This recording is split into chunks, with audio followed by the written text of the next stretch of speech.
Good day, good morning, good afternoon, good evening, good night. Hey, hey.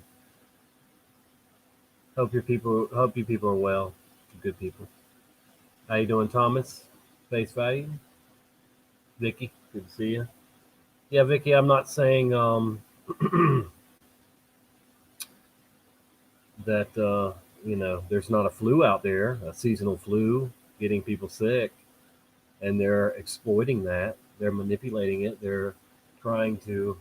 Well, at this point, they're actually giving credit to coronavirus to every death they can get their hands on. So that's why they've been saying too. They've been saying that it's gonna expand the next few days because they've been counting all these other deaths from all these other reasons of natural causes and stuff, and saying that they're coronavirus. But check it out. Even if they do that,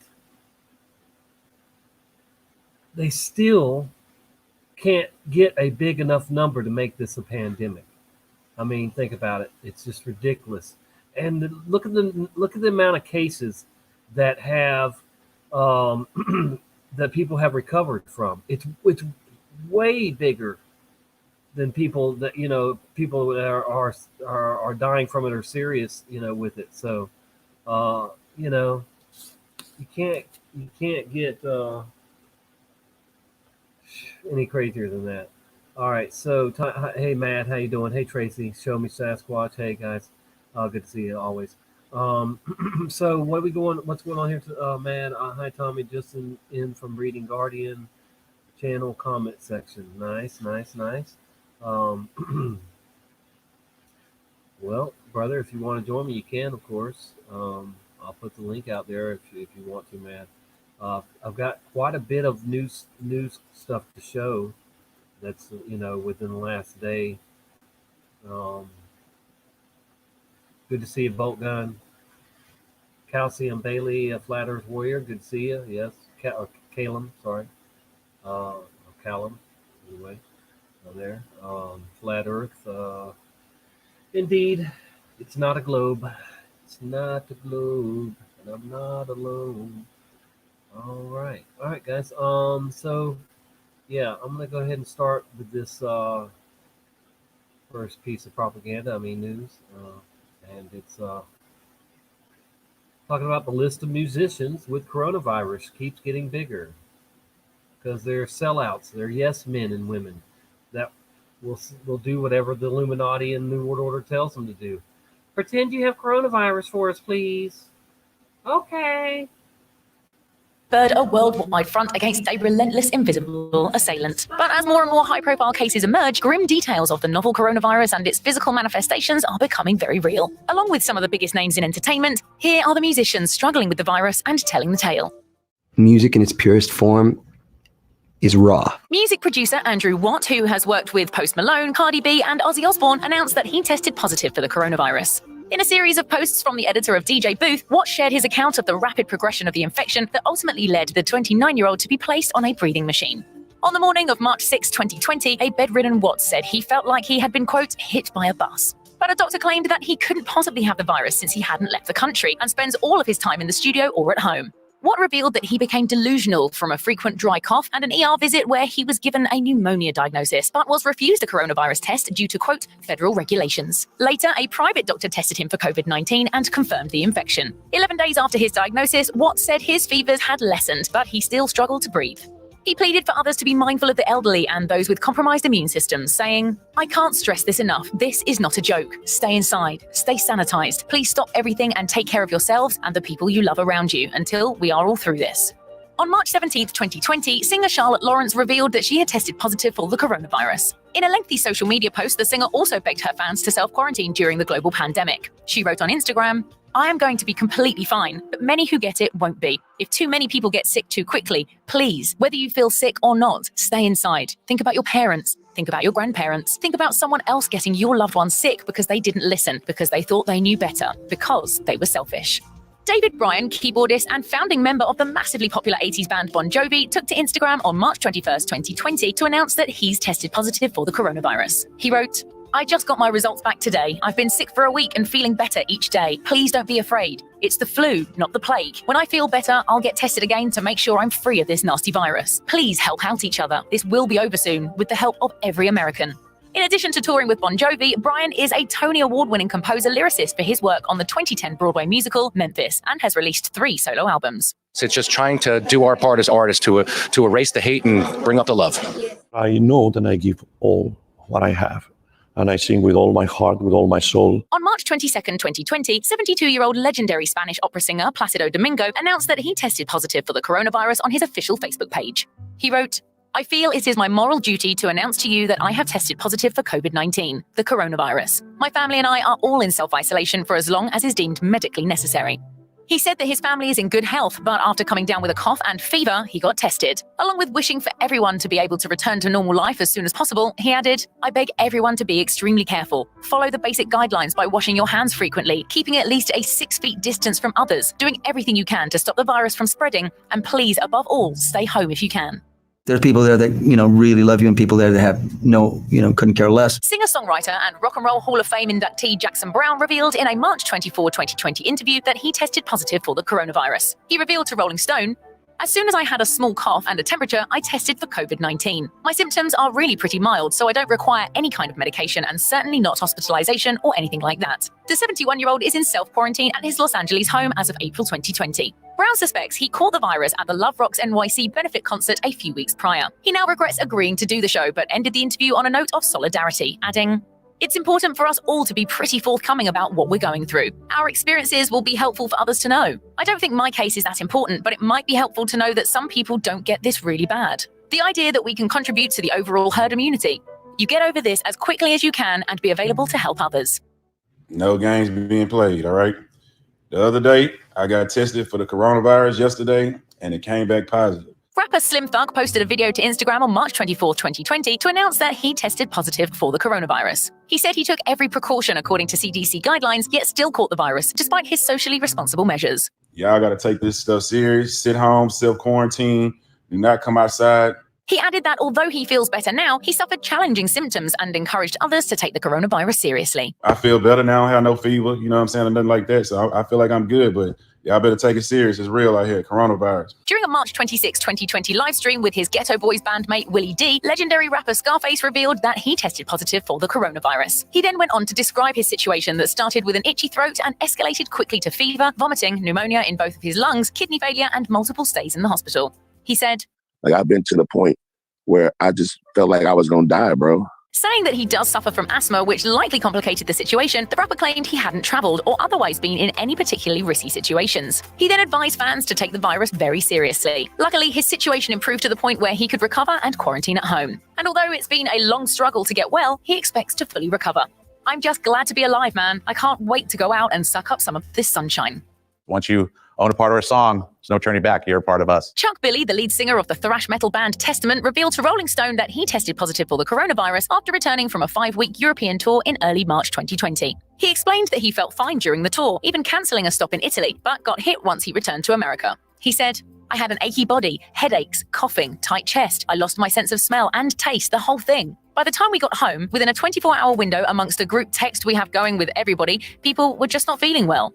As for the test, Billy said it was a, quote, "painful experience." And while he's still monitoring his bandmates' health, Billy revealed that he's nearly recovered. He said, "I'm doing pretty good, actually. I'm not all the way better, but I'm definitely feeling more like myself. I've never been sick that long. I've been sick before, but not that long like that."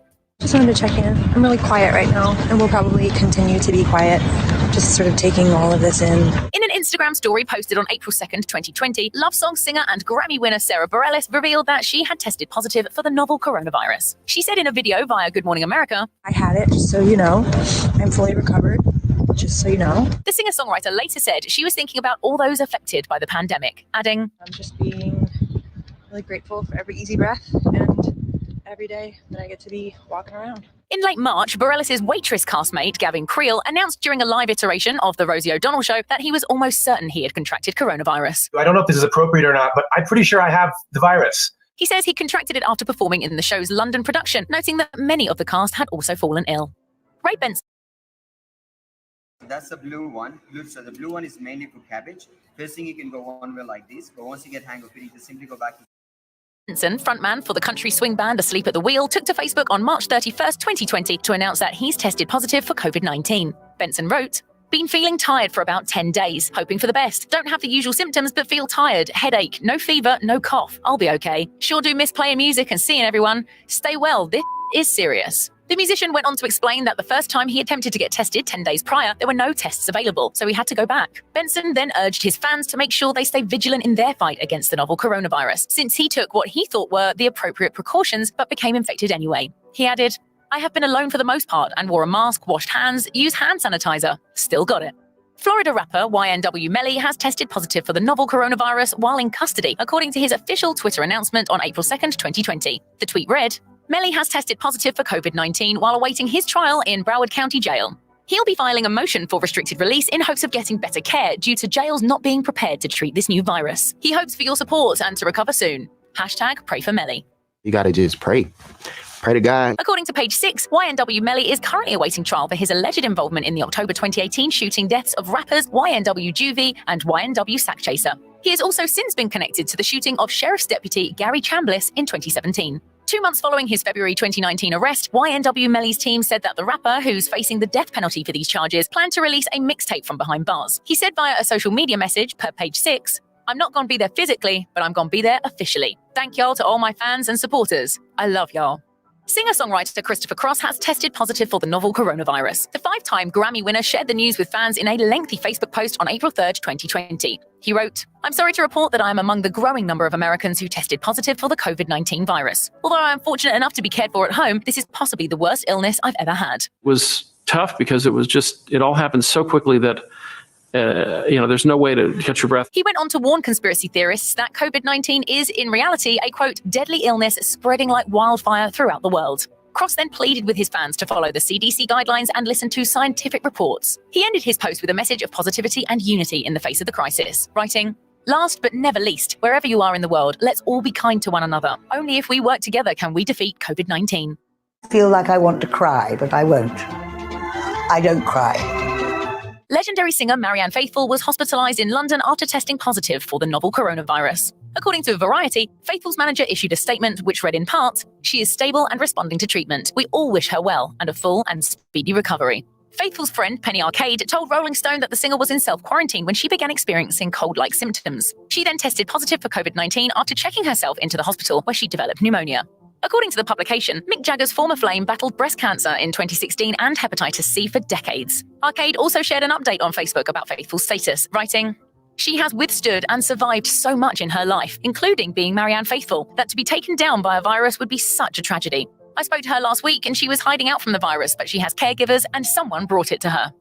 I've never prayed more in my life. At one point, I heard myself saying, I thought they promised us our kids would be okay. On April 4th, 2020, multi-platinum recording artist Pink revealed that she and her son tested positive for the novel coronavirus in a lengthy Instagram post. She wrote, "2 weeks ago, my 3-year-old son Jameson and I were showing symptoms of COVID-19. Fortunately, our primary care physician had access to tests and I tested positive. My family was already sheltering at home and we continued to do so for the last 2 weeks following the instruction of our doctor. Just a few days ago, we were retested and are now thankfully negative." She then blasted the government for failing to make testing free and accessible to everyone in order to, quote, "protect our children, our families, our friends, and our communities." The singer then pledged $500,000 to the Temple University Hospital Emergency Fund in Philadelphia to honor her mother, who worked there for almost 20 years. She then pledged another $500,000 to the City of Los Angeles Mayor's Emergency COVID-19 Crisis Fund, writing, "Thank you to all of our healthcare professionals and everyone in the world who are working so hard to protect our loved ones. You are our heroes."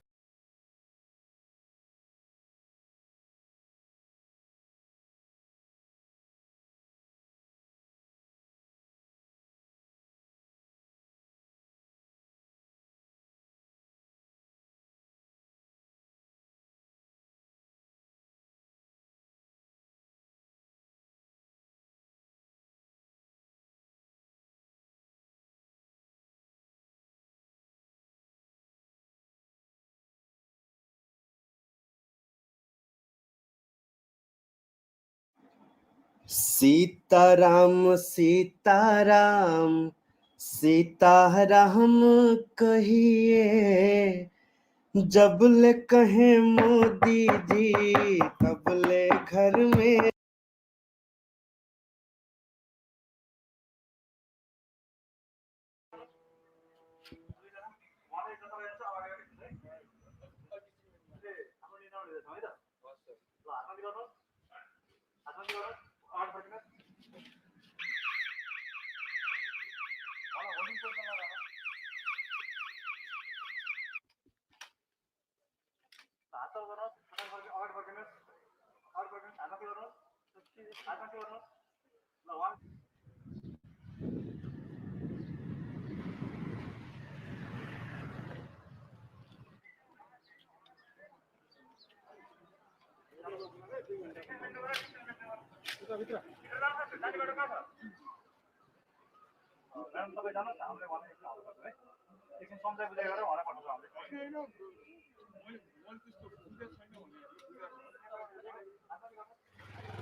हाम्रो आज lockdown डेहरू continue भइरहेछ यो continue डेहरूमा तपाईँहरूलाई स्पष्टसँग के भनेछ भन्दाखेरि तपाईँले पनि हल गरेर आफ्नो हाम्रो लहर होइन तपाईँलाई हाम्रो बाध्यता हो तर कामको कुनै पनि मान्छेलाई हामीले रोकेको छैनौँ तपाईँहरू अनावश्यक रूपमा बाहिर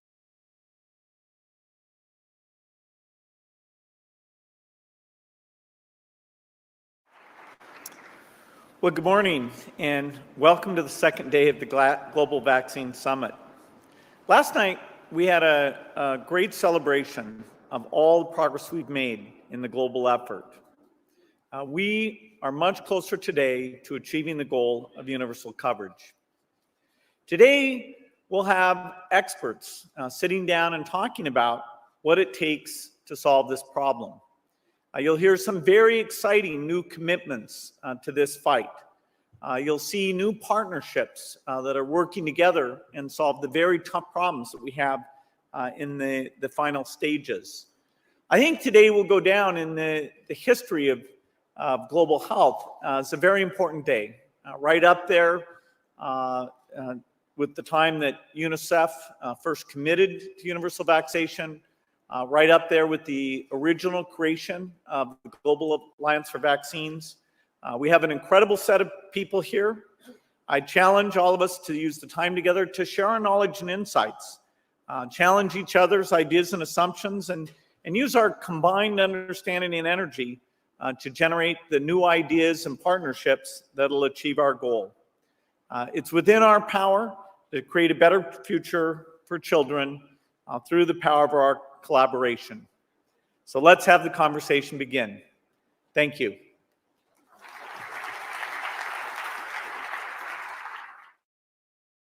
New York does remain the epicenter of the coronavirus outbreak in the U.S. Doctors, nurses, and medical teams who are in that state are bearing the brunt of a surge of seriously ill patients. William Brangham recently spoke with two who are on the front line about their work. Adam Blyden is an EMT, an emergency medical technician in Rockland County, about 25 miles outside New York. Same with Pierce Matthews. They both drive ambulances, responding to 911 calls across the county. Like so many places in New York right now, coronavirus has become all-consuming. I spoke to the two of them the other day. As a percentage of the calls you're getting now, how many would you assume are coronavirus cases? 100%. 100%. 100%. Yes. The rarity of getting a regular emergency, which sounds crazy, a regular emergency where someone needs our help right away and we can do something, in 10 calls, you may have one.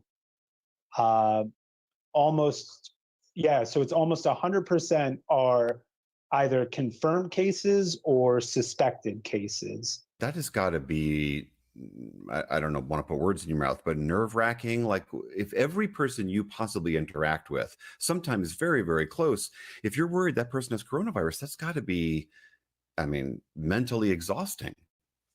It is. It is. That coupled with the call volume going up drastically, in most cases more than doubling your call volume every day. So a shift that you might see, 8 patients on, you're getting called to 16 to 20 different houses. We're going from 100 calls a week to 200 to 250. It's intense. It's really intense. It's scary, and I would say a better word to use is terrifying, especially when you don't believe you have the correct PPE to use. And it's scary. We're scared just as much as the regular person, But, we have to do this job. We signed up for this. This is what we do for a living. And, EMS personnel and hospital personnel are proud to do it. But it's very scary. It's not that they're very infectious. That is obviously the case, that COVID is an infectious disease. But it's also that the people that we're seeing may not live. And as EMS and healthcare workers, we're used to trying to do our best to save lives. So it's emotionally taxing, I think, on the healthcare personnel. Last week, me specifically, there were at least 3 patients who I had seen earlier in the week who I came back to work a couple of days later and found out they had passed away. I was just there.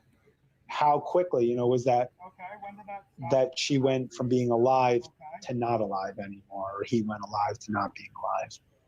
That's got to make the statistics that we see, these numbers and cases going up every day, we see them as bar charts, but for you guys, it seems obviously a lot more visceral. Yeah, it's not a chart, it's not a graph, it's a person who you saw, who you touched, who you spoke to, and now they're not. Now they're, sadly, they've gone on to become a statistic. That's one of the harder parts of this for sure. Last night, I got off at 2 a.m. I went to a friend's house to evaluate his father, who is bedridden, who was diagnosed with pneumonia. I cried from the station to his house, and in front of his house for probably about 2 additional minutes. Because during my shift, I worked for 24 hours straight. I couldn't really, I couldn't really have emotions because I was working. We have to do our job. We all have to do our job. We signed up for this. This is what we have to do. We have to, treat these patients and make sure everything is okay, and treat the community. And after the end of my shift, I broke down. I cried. Just thinking about everything that I had to see. The patients that I knew probably would not make it. On top of that, we have the fear. Have I been exposed? Am I going to give it to someone else? All of us, you ask anyone in emergency services, we're all immortal. You can't kill us. And now it's getting closer to home that we need to start considering our own health as well. I think yesterday they were retired guys, but there were 2 firefighters who passed away yesterday from this. Those are guys who gave their whole life to their fire departments. So it's getting closer and closer to home for all of us. It's no longer, if we're going to be exposed, that's gone. We're all going to be exposed. We don't know when. On top of the stresses of the job, of worrying whether they themselves might get sick, many EMTs also have to work for low pay and few benefits. The average salary for an EMT in New York State, doing what we're doing through all of this, is about $37,000 a year. Wow. Yeah, right now, both Pierce and I, everyone who's doing what we're doing, we're juggling, usually it's 2 or 3 jobs just to keep working so we can pay our bills. We do this because we love it. Everyone knows there's no money in it. But right now, I'm doing all of this with no health insurance. No health insurance? No health insurance. How is that possible? It doesn't come through the job. The job doesn't offer it, and our affordable marketplaces aren't very affordable. If I get sick and I go get tested positive, I can't go to the hospital. Literally life or death is what's going to put me in the hospital. It's scary. And, people come out and they show us the support, and I love it. I've eaten so much pizza in the last 2 weeks. It's been great. I don't need pizza. I need to be able to pay my bills. I need to be able to work a 40-hour work week and live like a normal human being. I know you guys have probably seen all these videos of people clapping out when there's a hospital shift rotating out. And I mean, I hope you know that everybody out there does on some level appreciate how crucial you all are to keeping all of us safe. I appreciate you saying that, and it's tremendous support, and we need it because it's not easy. It's really not easy. We know we're scared also. The general public is scared about this virus, and we are too. But we also know that this is our job, and we love to do this. This is something that you have to have passion for. Helping people, and on the medical side, just making sure, fixing people and making sure they're okay is something that we like to do. We love to do it. So it makes us feel really good when we feel the support from the regular people and also from other agencies like police and fire. I appreciate that a lot.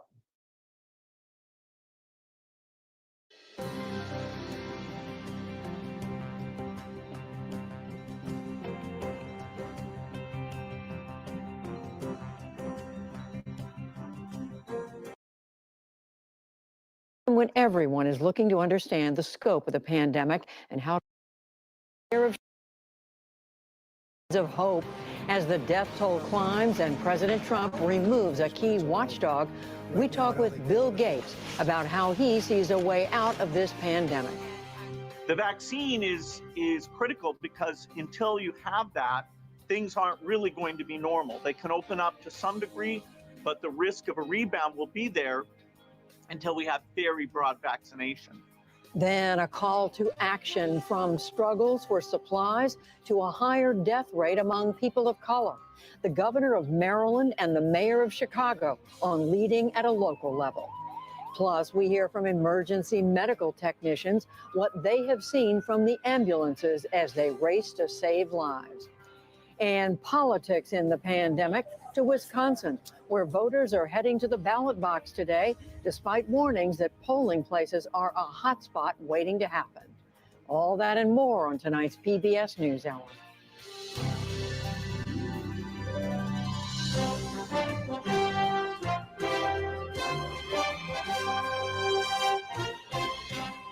Major funding for the PBS NewsHour has been provided by Consumer Cellular offers no contract TV. BNS. Virus pandemic has claimed well over 80,000 lives as of tonight, including more than 12,000 in the United States. And New York City has surpassed its own record of deaths set by the worst terror attack on American soil. Still, there are new signs of hope. Stephanie Sy begins our coverage. Another grim milestone reached. A lot of pain again today for many New Yorkers. Deaths in New York City have now exceeded 3,200, more than died in the 9/11 attack on the World Trade Center. But the number of new patients being ferried to hospitals is dropping, and Governor Andrew Cuomo says that is a sign of progress. Right now, we're projecting that we are reaching a plateau in the total number of hospitalizations, and you can see the growth, and you see it starting to flatten. Other states are also seeing early signs of containment. New Jersey Governor Phil Murphy urges staying the course. but we cannot be happy with only reaching a plateau. We need to keep strong and keep determined to see that curve begin to fall and ultimately get to zero. That's going to require many more weeks at the least of our being smart and staying at least at all times 6 feet apart. But in Wisconsin today, staying 6 feet apart presented a new challenge for voters. The state Supreme Court ordered the primary to take place as scheduled after an 11th hour legal battle to delay in-person voting. Lines outside polling stations stretched for blocks. National Guard troops stepped in to run sites where poll workers failed to show in fear of catching the virus. Meanwhile, the pandemic's effect on detained migrants came into sharper focus. Amnesty International reported that detention facilities have failed to adopt adequate measures to prevent outbreaks. The report says they're not ensuring basic hygiene and sanitation or enforcing social distancing practices and quarantining people with symptoms. Immigration and Customs Enforcement has reported 19 migrants have so far tested positive as authorities continue to detain individuals and families. Advocates have asked ICE to provide alternatives to detention. The agency announced today it may start doing so for certain detainees, including those over 60 and pregnant women. But the Trump administration's efforts to control the virus have been called into question even outside close quarters like these. The New York Times reported today that warnings about the scale of the crisis circulated around the White House in late January, even as President Trump publicly downplayed the threat. Memos from trade advisor Peter Navarro warned the virus could take millions of lives and cost the economy trillions. President Trump also came under fire today for replacing Glenn Fine, the independent watchdog who had been chosen by peers to oversee the rollout of more than $2 trillion in coronavirus relief funds. And in Britain today, Londoners woke up to news Prime Minister Boris Johnson had been moved to intensive care overnight, battling worsening coronavirus symptoms. It is quite worrying for the country, for people in general, because what's going to happen? He's the leader, right, of the country. So I think, it is quite worrying. Officials said Johnson relied on oxygen support, but without the need of a ventilator and with no signs of pneumonia. British Foreign Minister Dominic Raab, now at the helm, said Johnson's diagnosis came as a shock. He's not just the Prime Minister. For all of us in Cabinet, he's not just our boss. He's also a colleague and he's also our friend. And I'm confident he'll pull through, because if there's one thing I know about this Prime Minister, he's a fighter. And in Wuhan, China, the original epicenter of this crisis, upbeat residents flocked to the streets, ready for an 11-week lockdown coming to an end. China reported its first day since January with no new deaths. For the PBS NewsHour, I'm Stephanie Tsai. Here in the U.S., Wall Street rallied for much of the day on hope that the pandemic is easing. But oil prices fell sharply and the rally died. The Dow Jones Industrial Average lost 26 points to close at 22,653. The Nasdaq fell 26 points and the S&P 500 slipped 4. At a time when everyone is looking to understand the scope of the pandemic and how to minimize the threat, one of the best informed voices is that of businessman and philanthropist Bill Gates. The co-founder of Microsoft has spent the last few decades focused through the Bill and Melinda Gates Foundation on improving global health, including reducing the spread of infectious diseases. We spoke earlier this evening. Bill Gates, thank you very much for joining us. You were one of the prescient few years ago who said that an infectious disease outbreak was coming that could kill millions of people. How is what is happening now different from what you expected? Well, sadly, I would say that the economic damage is much greater. I put $3 trillion for a respiratory virus spreading around the globe, and clearly we're going to go well beyond that.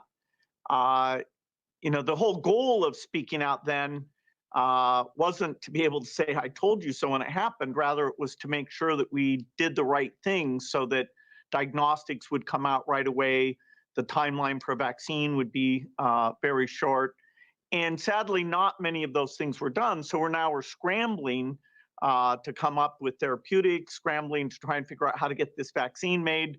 But people are rising to the occasion, but it's a very bad situation. Well, speaking of things that weren't done, testing, this has become one of the central problems facing the United States right now. President Trump said, I think 3 weeks ago, that there would be some sort of rapid testing. He mentioned Google. He said that was imminent. It hasn't happened. Why is this so hard? And what do you think it's going to take to get a rapid turnaround test in place?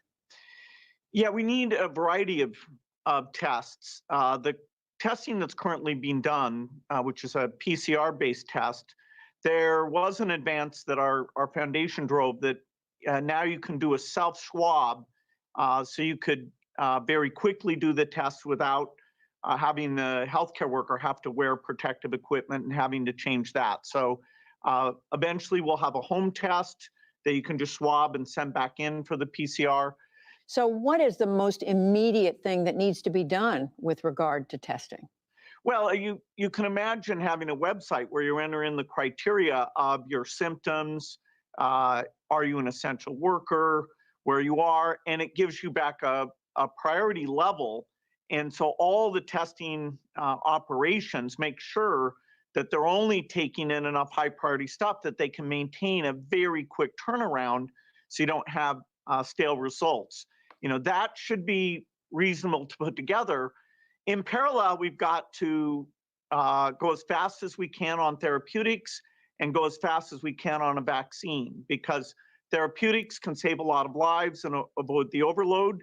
And with luck, some of those will be promising in the next 3 to 6 months. The vaccine is critical because until you have that, things aren't really going to be normal. They can open up to some degree, but the risk of a rebound will be there until we have very broad vaccination. Well, and you've said it may take, according to the scientists you work with and you talk to all the time, it could take up to 1.5 years to get that vaccine. What are you saying literally, that it could be the fall of 2021 before Americans can be safe from this COVID-19? Before you can be completely safe. I mean, by doing the strong social distancing that most of the countries engaged with right now, that allows you to level off the cases and bring it down. And you want to bring it down to a level that your capacity to test, to do contact tracing, to make sure the quarantine's maintained, so you don't see a big rebound, even though you've allowed most work to continue, school, certainly in the fall, you'd like to see that go in. So we want to have that period, have the economy not as damaged as it is in this extreme period where the numbers are so big and they've been growing exponentially, that we've got to get that down so that it's much lower. But when you talk about returning to some semblance of normal, what are we saying that looks like? I mean, you mentioned keeping up social distancing. What could life look like, say, 6 months, 1 year from now? There's still some of these steps we're taking now, they would remain in effect? Yeah, I'm working to write about that. The closest model today is you look at China. They are sending people back to work, but they're wearing masks, they're checking temperatures, they're not doing large sporting events. And so they've been able to avoid a large rebound. There are countries like Sweden that aren't locking down quite as much and seeing, okay, do their numbers go up? If so, can you trace back which are the activities that are causing that? We need to learn from all the countries. Our partner, International Health Metrics and Evaluation, is looking at forecasts where they compare the different countries. And then, that's helping us to understand, okay, which policies in which countries seem to be working. And so we'll be far closer to normal once we get those case numbers down. But there will be some things where the benefit to the risk, like large public gatherings, may not resume until broad vaccination has taken place. meaning conventions, when you say large public gatherings, over 10 people. Yeah, well, we'll have to figure out how to draw that threshold. And we may even understand age-specific risk at that point. And so having a classroom with 30 young people in it may be just fine because their role in transmitting the disease, we'll understand in the next month or so. It may be so limited that you're far more liberal with young people getting together than you would be with a general age audience. Couple of questions about the economy. The Wall Street firm Evercore is projecting a 50%, that is 50% drop in GDP this quarter, an unemployment rate of 20%, twice as high as during the financial crisis. They're projecting another 5% drop in the third quarter. And that's before we begin to come back. Is that your assessment? Well, again, I'm not as deep an expert on that as I am on vaccines. If you had just a 3-month period of extreme shutdown, and then you were able to do a large degree of opening up, that, in the end is the best thing from a medical point of view and an economic point of view. One thing that'll be very tricky, though, is when we open up, people's psyche in terms of their wealth and their willingness to go out and do things has been deeply affected. So even once you fix the supply side by allowing people to go back to work, factories to run, then you'll still have a huge question about the demand side, taking trips, buying new houses, even buying a car. This is very unprecedented. And so although that model you mentioned looks like one of the more negative, the uncertainty is such that it's not out of the realm of possibility. The continent of Africa is a place that you and your wife Melinda know very well through your foundation. You've done so much work there. How much do you worry about the effect of this pandemic in a place like that when it hits there?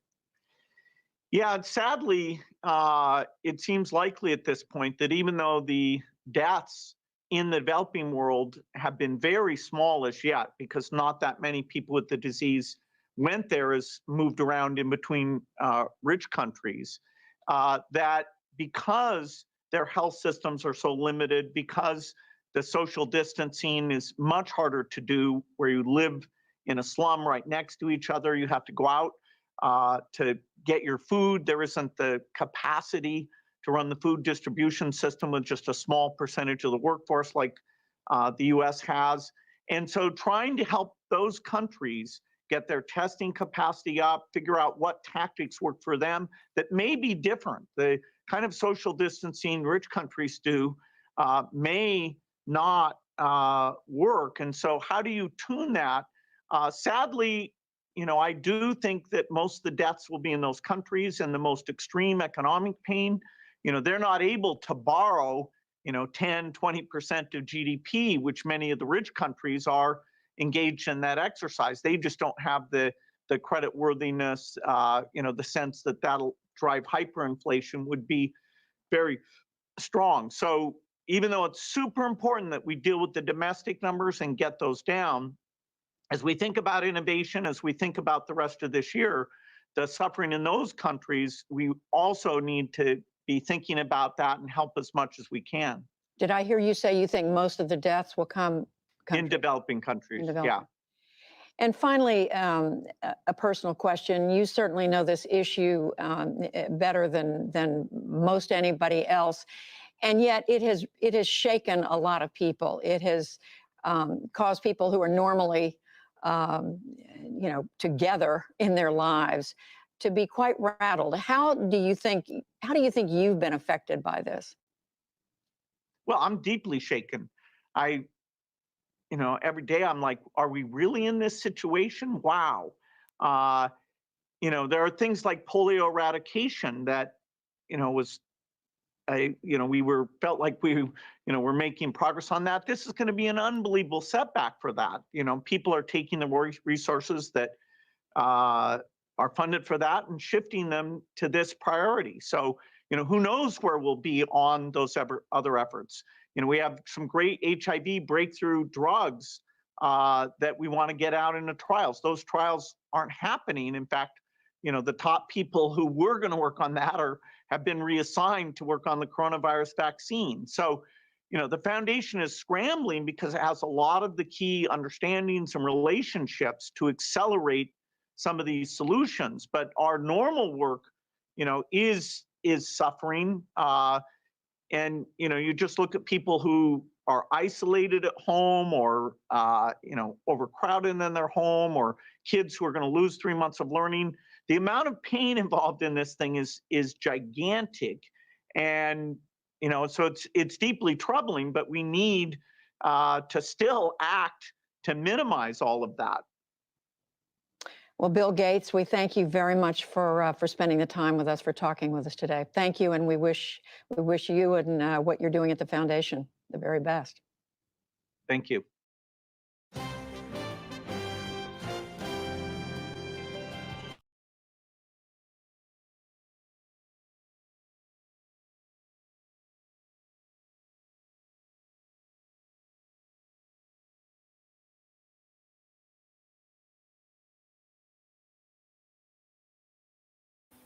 Oh, I could just punch him a million times without stopping.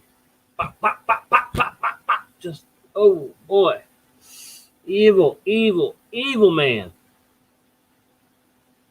You see how many times he almost started laughing and just all the evil smirks? He doesn't care one bit about any of you. He don't care about anything but depopulation. Depopulating the world. And that's it. That's it, folks. Staying on his power trip, keeping his money, and killing as many people as he can. That's Bill Gates of hell, and the Bill Gates Hell of Hell Foundation. I tell you what, 100 years ago, I would think he would be he would have been lynched or something. He'd have been taken care of by somebody. Woo. Hey, Matt, how's it going, bro? Good to have you. I can't hear you though. Let's see. Yeah, you're gonna have to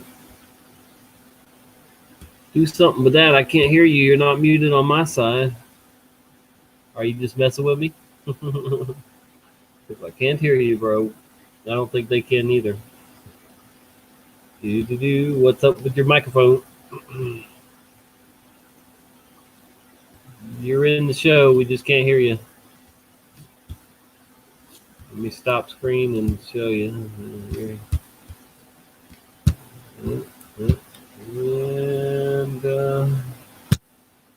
you're gone now. So when you come back, maybe it'll work. All right. Let's see what we got. Hello. All right. What in the world's going on?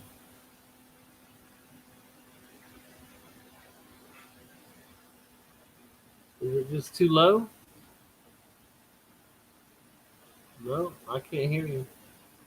Nope. I can't hear you, brother.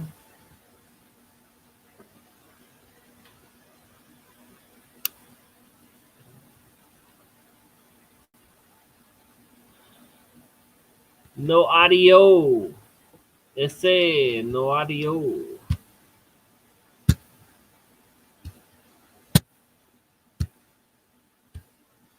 We've never had this problem before, so I don't know what's going on.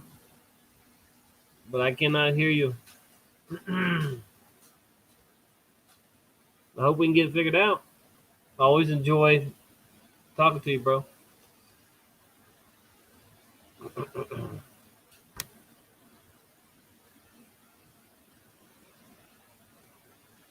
Technical difficulties, yes, indeed. Sorry, folks. Just bear with us for a minute here, and I'm sure we'll get Brother Mad in the show with audio. Check your phone. Maybe restart your phone or something, Mad.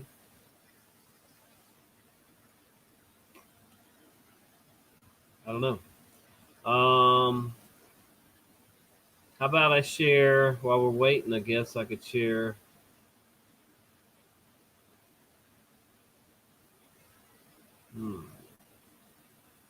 Something. Play some music or something. Oh, goodness. All right. Play Dax.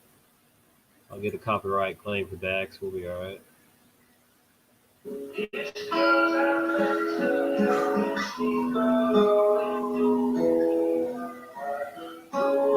sleep.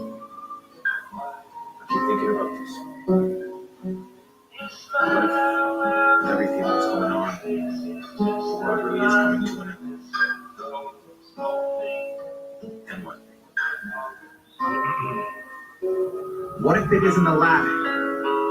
What if we make it to heaven and don't get inside? What if we get to the gates and see God on the other side, and he looks us in our face and says our whole lives we've wasted time? What if we can't go back? What if we can't redo this life and get one second chance? What if our future happiness is memories of our past, while we burn forever haunted by the devil's last? Why do we push them away? And why do the ones we work to keep never actually stay? Why do we focus on tomorrow and forget about today, and smile at everybody's face and try and act like we're okay? Why do we live this way? Why do we hate? Why do we fight? Why do we act like there's time and got more than one life? Why? Why? Why? Why? Why? Why? I'm older and looking for truth. I'm holding my faith in my hand, but the pain in this world has been shaking and loose. I used to have so much to gain. Now I have so much to lose. They say I'm crazy for looking for answers. I say they're crazy for not getting proof. Vision is blurred. I'm over concerned. I'm looking at God to see if life with him is something I've earned. The devil's been watching, he's trying to recruit. He's been waiting at every return. I'm driving this life on the highway to hell, but I won't burn. Fuck. We know the difference. We know what is wrong and we know what is right. But Satan is strong, God, and most of your people are losing the fight. So what if we fail? What if we can't escape his lies? What if we can't change? What if we still control our minds? Where do we run? Where do we go? Who do we talk to? We look around and everyone we see is lost too. What if life is just some testing that we all do? What if you were busy when we coach you? What if hell's on earth? What if being born is dying and dying's birth? Would that mean life's not God's gift, but the devil's curse? And to live was to be evil because its word is reversed? What if the devil entered a pastor and he led a church? What if we looked for the truth but didn't know where to search? What if the books they said to read have never been your words? What if we chose to follow you but we still had that urge? Would you forgive us for our sins and let us in your world? God, we at the gates. We couldn't see, hear, and touch you, but we have faith. We know we messed up, we human, and we make mistakes. So we just pray and we get it, and that you'll have grace. God, what if we didn't mean it? What if the place we grew up forgot to teach us? What if we never even got the chance to go and seek it? Then what? Then what? Dear family, on scary times, nobody has answers. Just make sure you spread love and believe. My name is Dax.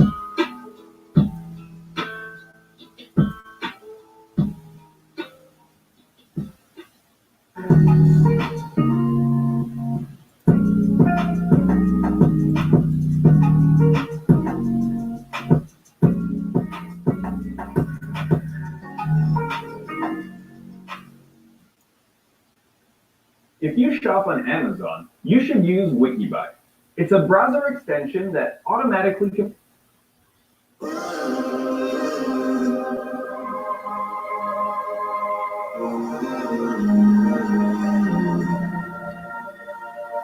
don't know what to think about this virus. started in China, now everybody in America's hiding. There's no groceries because people start to panic and buy it. The shelves are empty, the ones with plenty already stockpiling. Y'all making memes, think it's funny? Wait a week till the riots, wait a month till the only way to eat is be violent. It's not the sickness that's scary, it's all the people who whining. The government lying, they trying to keep us calm through the sirens. You know it's for real. And all the pharmaceutical giants don't have a cure that they can sell you, so now everyone's dying. There's no vaccines or medication made that can fight it. I guess it's time to pray to God, we can't rely on the science. And everyone around me in the mask, it's some gloves. The stock market crashed and the bank's about to bust. Tell us sanitize our hands, this will pass. It's a bug, stay inside, you'll be fine till we're trapped there for months. It's a ghost town, we're in this together. They're closing all the stores, now we're heading for shelter. It's so warm now, we'll always remember.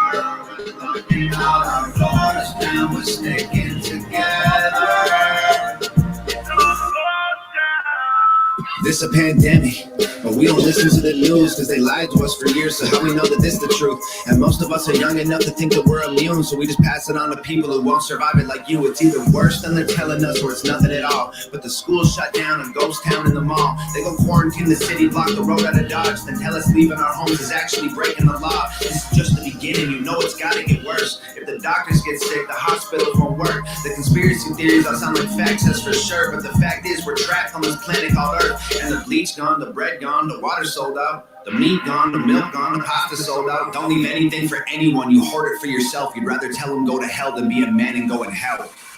It's a ghost town, we're in this together. They're closing all the stores down, we're heading for shelter. It's all war now, they'll always remember. We're locking all our doors down, we're sticking together. We're hoping for the best, but we're preparing for the worst. There's one thing we're not scared of, is hard work. We're up against an enemy that doesn't have a face. There's no bombs we can drop, there's nowhere we can aim. There's no soldiers to stop with a tank at the gates. There's no cure that we've got or a pill we can take. There's no food, it's been bought. The truth is we're afraid. We sit inside our rooms and we pray. It's a ghost town, we're in this together. They're closing all the stores down, we're heading for shelter. It's all war now, they'll always remember. We're locking all our doors down, we're sticking together.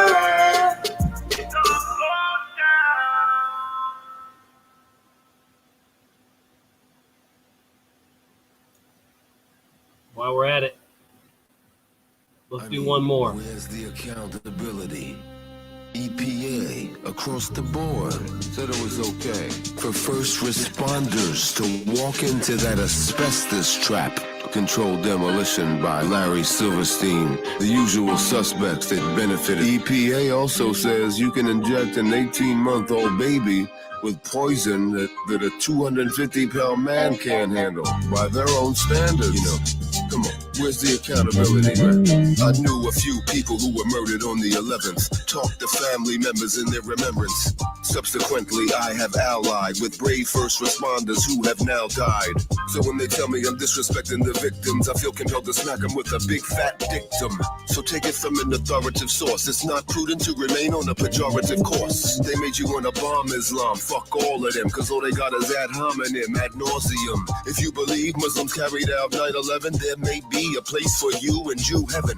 And I'm talking about here, forget the afterlife. You are not prepared for what disaster's like. I'm not a rapper and this isn't a song. It takes a real man to admit when he's wrong. You don't think 9/11 was an outside job? You must pray to the Talmudic God. The game is on, your brain's in a fog, yelling at the television like a big fat slob. You don't think 9/11 was the Mossad job? You must pray to the fake Jew God. They got your mind stayed ensconced in a fog, yelling at the television like a big fat slob. I blame you, and you.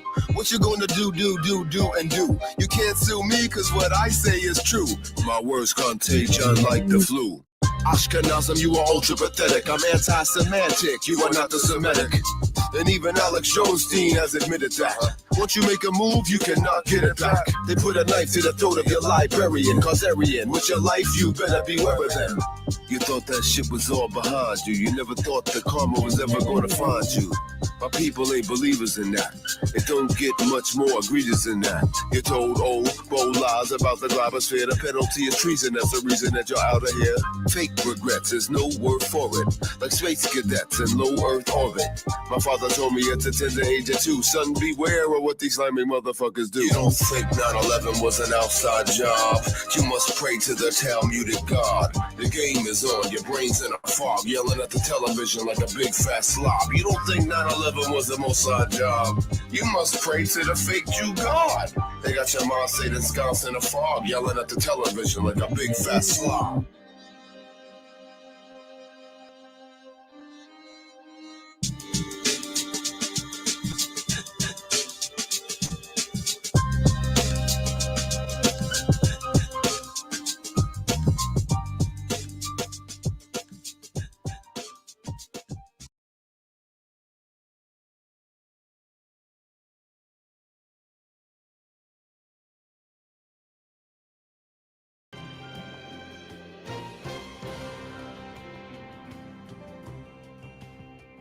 In the day's other news, acting U.S. Secretary of the Navy Thomas Modly resigned after a tirade against the captain of a warship that has been hit by the coronavirus. Modly had fired Captain Brett Crozier of the aircraft carrier Theodore Roosevelt for sending out an email plea to evacuate his crew. Then on Sunday, the secretary addressed the crew in Guam and lambasted Crozier. It was my opinion that if he didn't think that information was going to get out into the public in this information age that we live in, then he was A, too naive or too stupid to be the commanding officer of a ship like this.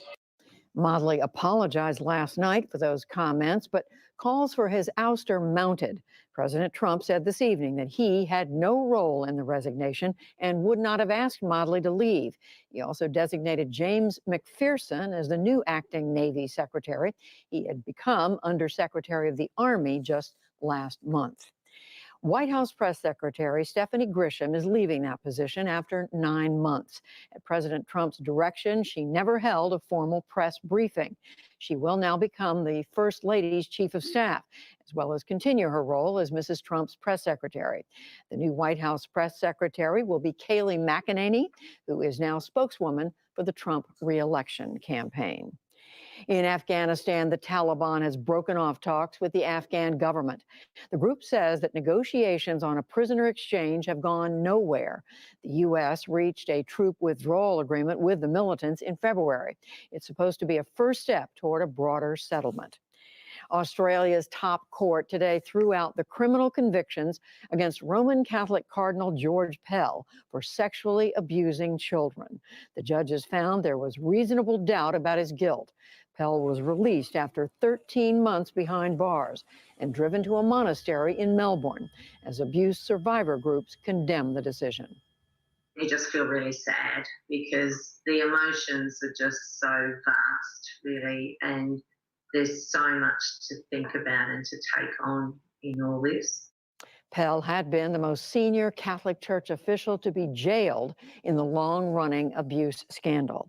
The University of Michigan is sending letters to nearly 6,800 former student athletes in a sexual abuse investigation. The school wants them to speak to investigators about allegations that go back to the 1960s. Former campus doctor Robert Anderson is accused of molesting students for decades. He died in 2008. A federal appeals court allowed Texas today to limit most abortions during the coronavirus pandemic. State officials have classified abortions as non-urgent procedures during the crisis. A lower court blocked the policy last week, but the appeals panel ruled that the state is protecting the public health. The ruling is likely to be appealed. A Black pioneer in magazine publishing has passed away. Earl Graves Sr. died on Monday after battling Alzheimer's disease. In 1970, he launched Black Enterprise. It was the first magazine about Black entrepreneurs to be owned by an African American, and he used it to champion Black business. Earl Graves was 85 years old. And a so-called supermoon will light up the sky tonight over much of the country. The moon will be full and closer than usual, less than 220,000 miles from Earth. That should make it the brightest and the largest lunar show of the year. We need it. Still to come on the News Hour, speaking with the governor of Maryland on how his state is coping with the crisis. Front lines, what emergency medical technicians have seen in the fight against coronavirus. Brace for difficult weeks ahead. Governors across the country are working together to ensure frontline medical workers get the critical protective gear. Maryland's Governor Larry Hogan is the chairman of the National Governors Association, and he joins us now from Annapolis. Governor Hogan, welcome back to the News Hour. Your state of Maryland, we believe, has now passed 4,300 cases, surpassed 100 deaths. In any way, do you feel you're getting your arms around this? Well, it's very hard to ever feel like you're getting your arms around it. I mean, I feel like we're as prepared as we possibly could be. I was one of the first in the country to declare a state of emergency, and we've taken unprecedented actions every single day for the past 33 days. But like everyone, we're trying to play catch up and try to stay one step ahead of it. But it's a very difficult crisis for anybody to say that, you know, you've got our arms wrapped around it. What do you most need right now? As you know, so much conversation about governors having a hard time getting the equipment, getting the supplies they need. What is the most critical to you now? Well, it's the same for every governor, I think, Judy. It's the same thing that you keep hearing about. And it's the most difficult thing, I would say, right now is ventilators. And we were successful in getting a couple of hundred ventilators from the administration, a commitment of 200 more ventilators. That's what New York is being faced with right now. It's just, but it's PPE, it's all the protective equipment that we need for our hospitals and our healthcare workers. It's testing and testing kits. And that's just something that all of us are dealing with. We're searching for these things all over the domestic market, all over the world, and we're asking our federal partners for their help as well. But no governor sitting by just waiting for these things to arrive. Everybody's working very hard to try to ramp up these availabilities. Well, as you know, governors are speaking out and saying they're having to not only compete against each other, they're competing with the federal government, with FEMA, they're competing with other countries. Is that just the way it's going to be for the duration of this pandemic, or is there a fix in sight? I think it's improving, Judy, to tell you the truth. I mean, look, it's not a perfect situation, but it's getting better rather than worse, I would say. We're having ongoing discussions, all the governors with the administration. There are new laboratories that are ramping up with new tests and more availability of tests. We're certainly playing catch up. It's not where we need to be, but I think we're better off today than we were last week, and we're catching up. But it's certainly not where anyone needs to be today. But it's a lot better than it was, and we got more testing going on in our state, and I think in most states than we did last week. Just moments ago at the briefing at the White House, President Trump told reporters, he said, among other things, he said, if your governor is failing to get you what you need, he said, I'll protect you. I mean, is that the way it now works? Well, look, I think what we really need right now, the real enemy here is the virus. That's the common enemy we're all fighting, and it's going to take the federal, state, and local governments all working together to try to fight this common enemy. And we don't need finger pointing from anywhere. I don't think there are any governors failing anywhere in America. I can tell you, as somebody who's been leading discussions with the governors on an ongoing basis, and many of them with the president and vice president, and many of them with just the governors, I'm really proud of the job that they're doing, and I don't think we need finger pointing about any governors failing. I think every governor's doing the best job they can, and I think the federal government's doing their best job to help us. But we ought to just do a lot more figuring out how to fix these problems rather than finger pointing from any direction.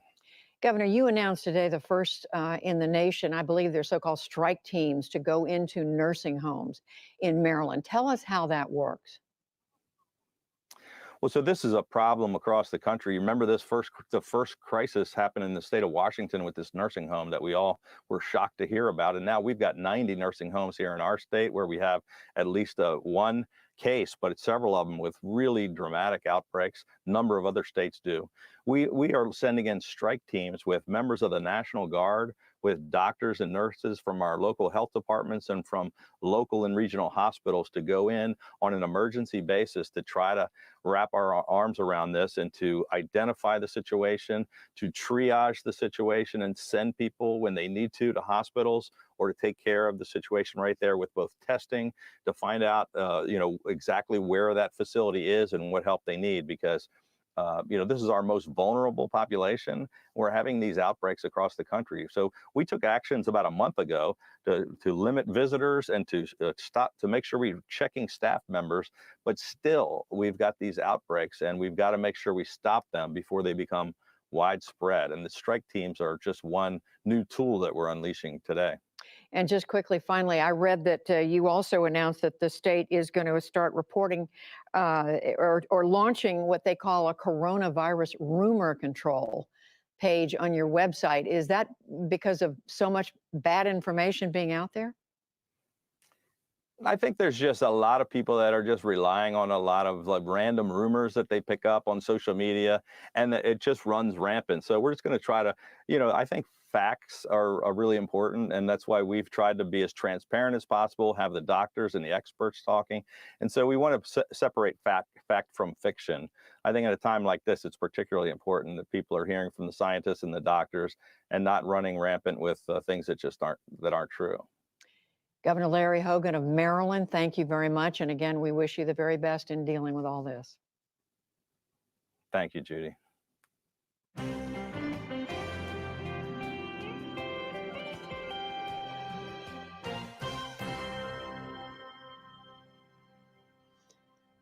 New York does remain the epicenter of the coronavirus outbreak in the U.S. Doctors, nurses, and medical teams who are in that state are bearing the brunt of a surge of seriously ill patients. William Brangham recently spoke with 70% of deaths were, and that was true in Chicago as well. As part of our Race Matters series, Yamiche Alcindor takes a closer look at what's happening. The trends are particularly bad in Chicago. That city's mayor, Lori Lightfoot, joins me now. Thanks so much for being here, Mayor Lightfoot. In Chicago, some 70% of the people who have died from the coronavirus are African American, and the city's population is only 29% African American. We're seeing other trends in Michigan and Louisiana that also show that African Americans are disproportionately part of the death rates in those states. What's behind these numbers, and what can be done to better protect the people most at risk? Well, look, these numbers are shocking, to be sure, but they're not entirely surprising. And the reason is we've been talking about the health disparities in our city really for years. When you see that African Americans disproportionately have high rates of diabetes, heart disease, and a range of respiratory problems, this disease attacks those underlying medical conditions with a vengeance. So given that disparity in health conditions and life expectancy, we are doing everything that we can to do two things. Number one, make sure that we have good data so we can really effectively measure the impact of this disease. We put these numbers out knowing that still 25% of the providers are not reporting demographic information. So we put in place an order yesterday that requires that reporting. The other thing that we're doing is we've mobilized what we're calling a racial equity rapid response team. We have a model in one area of our city that has really broken down a lot of barriers to getting African Americans access to healthcare, demystifying the system, and really bringing them into preventative care. We're going to take that model and then we're going to implement that in a hyper-local way, but all over the city. We're focused on the areas where we're seeing the highest percentage of death, but then we'll expand it out from there. This is a call to action. And when I first saw these numbers, I have to tell you, it took my breath away. But I resolved that we had to do something to make sure that we weren't just bringing people bad news. We were giving them tools to help themselves. Social distancing for some is a privilege. African Americans are more likely in your city and in cities across the country to have to take public transportation. They're also more likely to hold jobs that you can't do from home. What should be done to make sure that people aren't putting their lives at risk because they have to go to work? Well, a couple of things, and you're 100% right.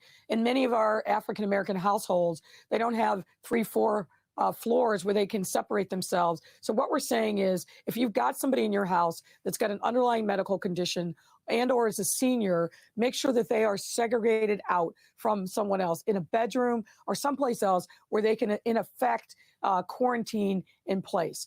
To have a plan for who is going to be going out, whether you have to work or if that same person should be the person that goes out to get groceries and other essential supplies. The other thing that we've done on the south side and the west side is making sure that we're putting more buses with double carriages, if you will, so that we can avoid the crowding on public transportation. And then again, it's all about education and connecting people up to healthcare, emphasizing making sure that you're washing your hands on a regular basis and using other kinds of product to sanitize your hands and making sure that if you're sick, you are going to see a doctor. So those are the kind of strategies that we're going to be employing, and making sure that, for example, grocery stores and liquor stores where we tend to congregate, that those vendors are exercising social distance and how they're allowing customers to move in and out of their facilities. We're going to be much more aggressively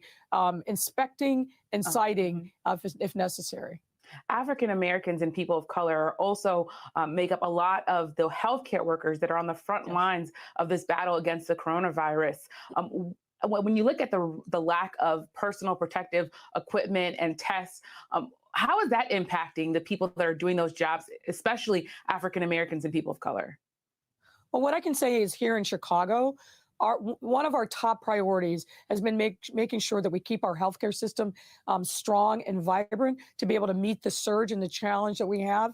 And that includes making sure that our healthcare workers are protected. So we've done a number of things to help them, but we've shipped out literally millions of pieces of PPE equipment, shields, gowns, gloves, the works, to make sure that our healthcare workers need the equipment, have the equipment that they need to keep themselves safe. In addition to that, we've stood up 2 hotels just for healthcare workers to give them respite.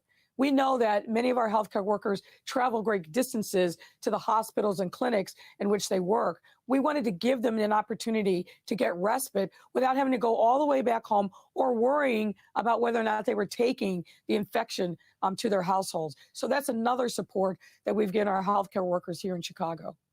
The chair of the Congressional Black Caucus, she held a call today with reporters, and she said that this is an emergency and that data is needed. She called for the CDC and other federal agencies to start collecting and sharing data as it relates to racial breakdowns for the coronavirus. Where do you stand on the lack of data and the need for data when it comes to the coronavirus?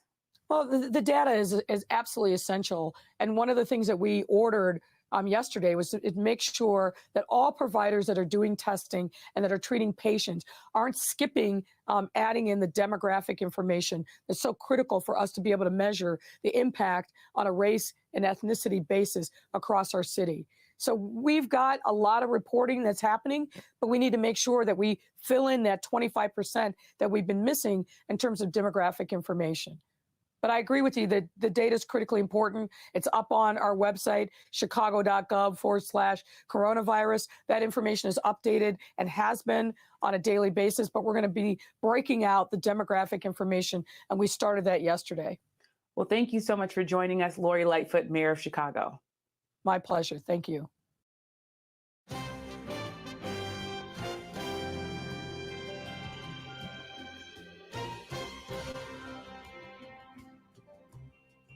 In Wisconsin, voters headed to the polls today following days of confusion.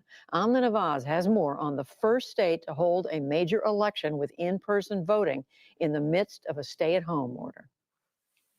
Multiple political and legal battles preceded today's contests. The Wisconsin Supreme Court yesterday overturned an executive order by the state's Democratic governor to put off in-person voting until June. And the U.S. Supreme Court ruled along ideological lines to cut off an extension for absentee voting. Wisconsin stands in contrast to more than a dozen other states that have delayed their primaries in the face of the coronavirus pandemic. We get two views now. First, from Wisconsin Lieutenant Governor Mandela Barnes. Lieutenant Governor, welcome to the NewsHour, and thanks for making the time. You made clear how you feel about this in a tweet this morning. You said, quote, "Good morning and welcome to the S show." S stands for a word I cannot say right here. Tell me specifically, what are you worried about the impact of today's elections will be? Well, I honestly feel that I was sharing the frustration of so many people across our state, people who wanted to exercise their right to vote, the people who requested an absentee ballot and had not gotten one yet, the people who've been standing in line for 2 hours to vote. I believe that I shared their frustrations. This is a day that didn't have to happen. It definitely didn't have to happen in this fashion. Governor Evers issued the order to try to delay this election, to move it until June. And Republicans in the legislature, they decided to put people's health and safety at risk, in jeopardy. And in doing that, they've caused mass hysteria. They've caused chaos. And we see it at the polling locations. You see it, people are unaware of what to do because they have an absentee ballot that they may not have been able to return yet. They've been told that if you don't get the absentee ballot, or if you haven't received one already, even though you've requested one, that you are expected to show up and vote in person. Now, that compromises a person's health because we know that coronavirus is run rampant. Here in this state, we have over 2,500 positive test results. We're now up to 92 deaths in our state. People don't want to take that risk. And what it does is it disenfranchises voters. It makes people not want to get up out of the house and go risk it. Let me ask you, Lieutenant Governor, about that confusion, though, because there's been criticism of Governor Evers, too. You've had cases, coronavirus cases in Wisconsin for several weeks. He didn't move to change anything about the election until just a few days ago. If public health is really the primary concern, why not change something sooner? Why not act earlier? I mean, the governor, even before yesterday, called on the legislature to act on the election. He also moved to make sure, or to make it possible for people to return their absentee ballots to April 13th, almost a week after today. And many people operated under that assumption. And it's a shame and it's unfortunate that Republicans in the legislature decided that they want to roll back those provisions to allow people to get a chance to exercise their right. I know there's been a greater push by Democrats to also move, especially during the pandemic, to greater mail-in voting means. I want to put to you what Republicans say about that, though. They say overhauling the systems in 50 states is no easy task. It opens up the process to a whole new world of fraud. And they also accuse Democrats of taking advantage of the pandemic to get around what they call election integrity. What do you say to that? And, you know, the thing when they say it's no easy task, what is easy? We are dealing with a pandemic. Nothing is going to be easy right now. People are changing their entire ways of life. It's not easy for farming communities. It's not easy for urban communities. It's not easy for sick and elderly populations. It's not easy for a whole lot of people, but it is up to us as government to be able to respond appropriately. And that means we have to take on the tough tasks. You shouldn't seek elected office if you aren't ready to take on the tough task. And if creating a process, a system that would allow for more access to voting, more access to democracy is something that overwhelms you, then you probably shouldn't be in office or decision-making capacity. Lieutenant Governor, I should ask, the election, of course, is not just about a Democratic presidential primary. There are national committee. Ms. McDaniel, welcome back to the NewsHour. I want to start by asking you to speak directly to folks in Wisconsin. What do you say to the voters who feel like they have to make a choice today between protecting their health and exercising their right to vote? Well, the RNC hasn't engaged in states that are changing their elections, and that's up to your governor and your state legislature.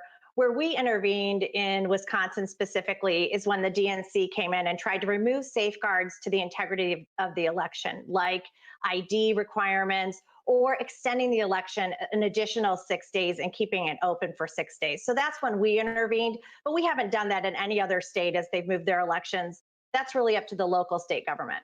To be clear, it was Republicans on the ground who were pushing back against the efforts to move the election, understanding that Governor Evers' efforts came late, just a few days before the actual election. Should they have allowed election to go forward today? That's a state issue. The RNC only got involved when the DNC filed a lawsuit to remove those safeguards, and that's why we've been engaged in Wisconsin. But the legislature and the governor needed to come together and work on that. And I think the governor, as the leader of the state, should have acted sooner and started doing all these 11th hour proposals to try and change the election. And I think it's a failure of leadership on his part that he didn't move sooner. Let me ask you from the voters' perspective, and there's clearly an access issue. Florida homeowners, if you have a power meter like this in the side of your house, costs nothing to get the solar installed. Tonight, the coronavirus is exploding across the South. In a dozen southern states, there have been nearly 65,000 confirmed cases and more than 1,700 deaths. The death rate from the virus in Louisiana is the second highest in the U.S. Janet Chamlain reports tonight from the Texas-Louisiana border. To say that I'm both overcome by sadness about this and incredibly furious is an understatement. Coronavirus is spreading quickly across Louisiana, the death toll doubling there in just a week. Governor John Bel Edwards today reported 70 new deaths and says they're still bracing for the worst. This is truly a statewide public health emergency. In Louisiana, an alarming disparity. More than 70% of the coronavirus deaths are African Americans, who are just 32% of the population. If you have a disease that is going to kill more people with hypertension, diabetes, heart disease, and you have a health disparity like this, it's not shocking. Louisiana has one of the highest rates of people with pre-existing conditions. As coronavirus rages through the South, it's hitting a vulnerable population especially hard. The poor with little access to health care and blue-collar workers who don't have the option to work from home. Beyond Louisiana, cases are spiking across the South, including in Florida, where hundreds not practicing social distancing lined up for unemployment forms, unable to file online. The virus changing our very way of life. Louisiana's transportation secretary, who recently recovered. Our culture is so unique and so special. We like to be very close. We believe in hugging and handshaking and embracing each other. And you can't do that in this day and age. And one of the latest efforts to stop the spread is here at the Texas-Louisiana state line. Cars are being diverted off of busy Interstate 10. They line up here, and once they reach the front, state troopers from Texas are asking them where they plan to quarantine for the next 14 days. Unless they have an exemption for business or emergency services, that is the mandate of the Texas governor. Nora? I've never seen those traffic stops before. Jana, thank you. We hear it over and over from investors. I wish I had bought Amazon or Netflix when they were first recommended by the WHO, that's the World Health Organization, receives vast amounts of money from the United States, and we pay for a majority, or biggest portion of their money. And they actually criticized and disagreed with my travel ban at the time I did it. And they were wrong. They've been wrong about a lot of things. And they had a lot of information early, and they didn't want to, they seemed to be very China-centric. And we have to look into that. So we're going to look into it. We give a majority of the money that they get. They called it wrong. They called it wrong. They missed the call. They could have called it months earlier. They would have known. And they should have known. And they probably did know. So we'll be looking into that very carefully. And we're going to put a hold on money spent to the WHO. We're going to put a very powerful hold on it. And we're going to see. It's a great thing if it works. But when they call every shot wrong, that's no good. I think given lots of countries in the world, accurate coronavirus testing that's been central to your guys' data modeling. And so that I don't know. I can only say that with regard to us, they're taking a lot of heat because they didn't want the borders closed. They called it wrong. They really called, I would say, every aspect of it wrong. And they seem to err always on the side of China. And we fund it. So I want to look into it. Yes, please. Thanks. A quick follow-up on that. So is it time to freeze funding to the WHO during a pandemic? No, maybe not. I mean, I'm not saying I'm going to do it, but we're going to look at it. You did say that. We give a tremendous, no, I didn't. I said we're going to look at it. We're going to investigate it. We're going to look at it. But we will look at ending funding. Yeah. Were you suggesting there that we won't see a 3-week review of the lockdown measures as we were promised when they were put in place, that we won't see that if the Prime Minister is still in hospital? Will you wait until he's out of hospital to do that? And slightly more broadly, that the modelling that was published on Friday by the London School of Hygiene and Tropical Medicine suggested that measures might have to stay in place for many months, social distancing for many months, at least, they said, with periodic lockdowns in order to keep the outbreak within the capacity of the NHS. I wonder whether that seems plausible and whether it's now time to level with people, with kids who are wondering whether they're going to see their friends before the end of the summer term and so on, that this is going to have to go on for months, not weeks. Well, I think we have levelled with everyone from the outset. We've been as transparent as possible in relation to all of the data and all the information. That's why we've got the Chief Scientific Advisor and the Chief Medical Officer here. But the critical thing is to take evidence-based decisions. And so we've said that we will take any review once we've got the evidence that the measures are working and having the kind of impact taking us past the peak, which means that they can be responsibly done. We're not at that stage yet.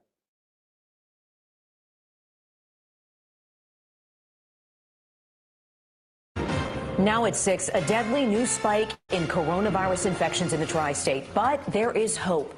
The new sign that things could be slowing down. Plus, the social distancing must continue. We have no choice. Keeping your distance. The drastic new measures now in place to keep people apart and out of parks.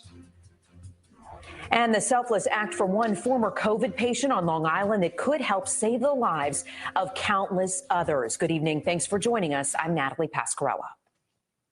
And I'm Chuck Scarborough. Both New York and New Jersey have hit new highs for deaths in a single day. In 24 hours across both states, 963 people have died. More than 11,000 more have tested positive for the virus.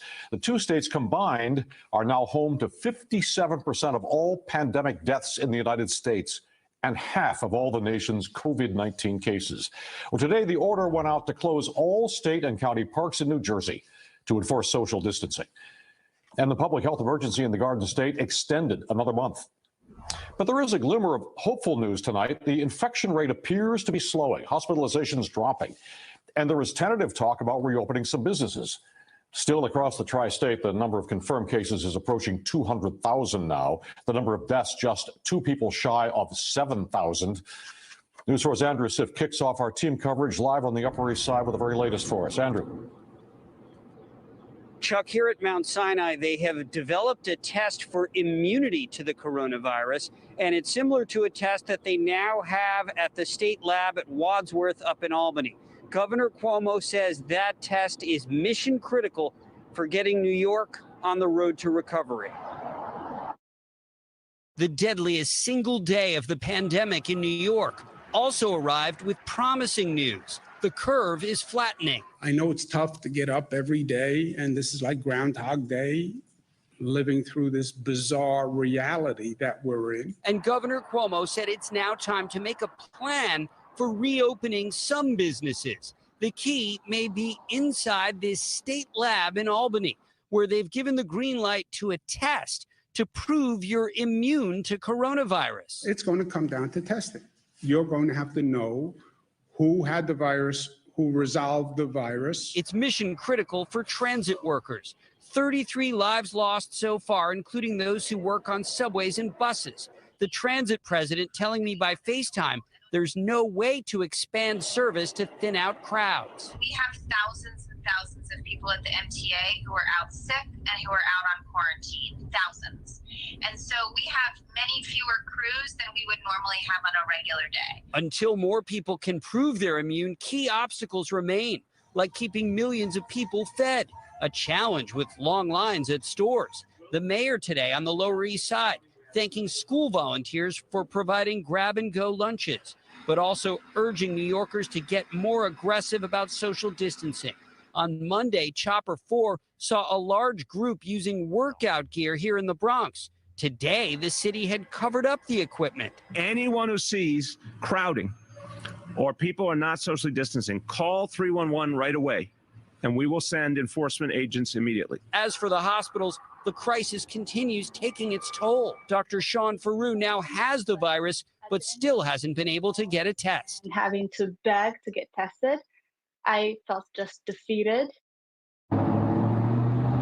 As for the situation with ventilators, Mayor de Blasio had originally predicted they might run out by Sunday or Monday. The mayor today said the supply is now okay because of the flattening of the curve, at least for now. We're live on the Upper East Side. Andrew Siff, News 4 New York. All right, all good for now. Andrew, thank you for that update. New Jersey also saw the highest single-day increase in this outbreak. Cases jumped more than 3,300. Deaths jumped 232 to a total of 1,232. However, the infection rate is slowing thanks to social distancing. News 4's Brian Thompson joins us from Liberty State Park with the latest on those park closures. And also, Brian understands some breaking news as well. Absolutely. And good news is followed by bad news is followed by good news these days. With those 232 fatalities you just talked about, enforcement, of course, is becoming critical, but it's having a hard time catching up to perhaps the worst news yet across the tri-state. Chopper 4 right now is over the Elizabeth Nursing and Rehabilitation Center on Grove Street in that city. Elizabeth Mayor Chris Bulwidge telling me 22 deaths have been recorded there in the past 2.5 weeks. 10 are confirmed coronavirus positive. The other 12, well, test results are pending, or the mayor tells me just minutes ago, we may never know because those people were not tested at all. The city is learning about all of this now, not from the nursing home itself, but from Trinitas Hospital in Elizabeth, which reached out to the mayor to ask him, quote, what's going on with this nursing home? Well, the mayor didn't know. And so he started looking into it. His health department did. And he now tells me that the nursing home at this point is not responding to him, although the director of nursing and the head physician there, or one of the physicians there anyway, have both come down with the virus and have been hospitalized. It's to avoid these mass die-offs like this, quite frankly, that enforcement has now expanded to state and county parks, including as of 8 o'clock tonight, here at Liberty State Park in Jersey City. Mass confusion today at Liberty State Park as it closed, reopened, and now is about to close again. State officials giving conflicting signals. Jersey City Mayor Steve Fulop telling me. Residents indicated to us that the state police was there this morning, park police actually, telling people the park was closed. I mean, we've spoken to the commissioner today, and she said that they're closing parks this evening. It's the right decision ultimately. But not everyone who was here today on what now will be marked as their last day indefinitely agrees. If we're not walking in the park, then we're walking in the neighborhood. It's not really going to stop. If people want to get out, if they're at the park now, they're going to get out regardless. They're going to walk around their neighborhood. Are you? Yeah. Stoke State Forest in Sussex County already closed by this afternoon. Bergen County's large Overpeck Park among the many county parks statewide, all of them actually affected by the order. Jersey City and Hoboken have already closed their city parks, but their waterfront promenades overlooking Manhattan for now are still open as long as social distancing is kept. But for every local park closure, Governor Murphy says state parks like Liberty will see more and more pressure. If a local municipality closes its park or County X closes their parks, which they have a right to do on their own before today, in our case, as of today, they're all closed, then you put undue pressure on the state park that was nearby that was left open. Another crackdown. The Post Time Pub in Blairstown caught twice with people drinking inside. Now its liquor license in jeopardy. The Attorney General Graywall, and Director Graziano from the Division of Alcoholic Beverage Control are seeking to revoke the liquor license of that establishment. And another first in this war, Hoboken now requiring face coverings in all essential businesses, such as supermarkets, for both employees and customers. Outside the Uptown King supermarket, Mayor Ravi Bala joining in a mask giveaway to people entering to buy groceries. But for moms like Carolyn Peritzman and her 22-month-old daughter, Kaylin, it's quite a struggle. Get this to stay on her is going to be probably impossible. You know, any child this age, I think, would have the same reaction. Gotcha. So, yeah, it is concerning. Now back to that tragedy unfolding in Elizabeth. 12 residents there have also tested positive for coronavirus. They're still there. And now we're being told by the state health commissioner that patients in nursing homes across the state may have to be moved from some facilities to others because of this rapidly growing problem of long-term care and coronavirus. Live in Jersey City, Brian Thompson, News 4 New York. Yeah, very, very difficult situation, Brian. Thank you very much. The number of coronavirus cases does continue to grow daily in Connecticut as well. Just over an hour ago, Governor Lamont gave an update. He says Connecticut has 875 new cases and 71 more deaths over the last 24 hours, the state's deadliest single day of this pandemic. But Governor Lamont also says the number of people being hospitalized appears now to be flattening. The governor is urging residents to keep staying inside and to practice social distancing if they have to leave their homes. Well, in New York, the need for valuable personal protective equipment, or PPE, is reaching critical levels. Nurses say there still isn't enough to keep them or their patients safe. I want to go to News 4's Mark Santia in Yonkers, where nurses are frustrated and simply fed up. And we want PPE. When do we want it? Now! Nurse Karen Costa says it is not just a want, it is a need. To keep myself, my patients, and my family safe.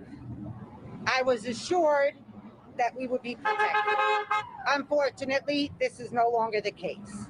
At St. Joseph's Medical Center in Yonkers, Costa says she has to reuse her personal protective equipment a lot during this coronavirus crisis. We have to assume everybody is positive and you're becoming contaminated with everybody that's there.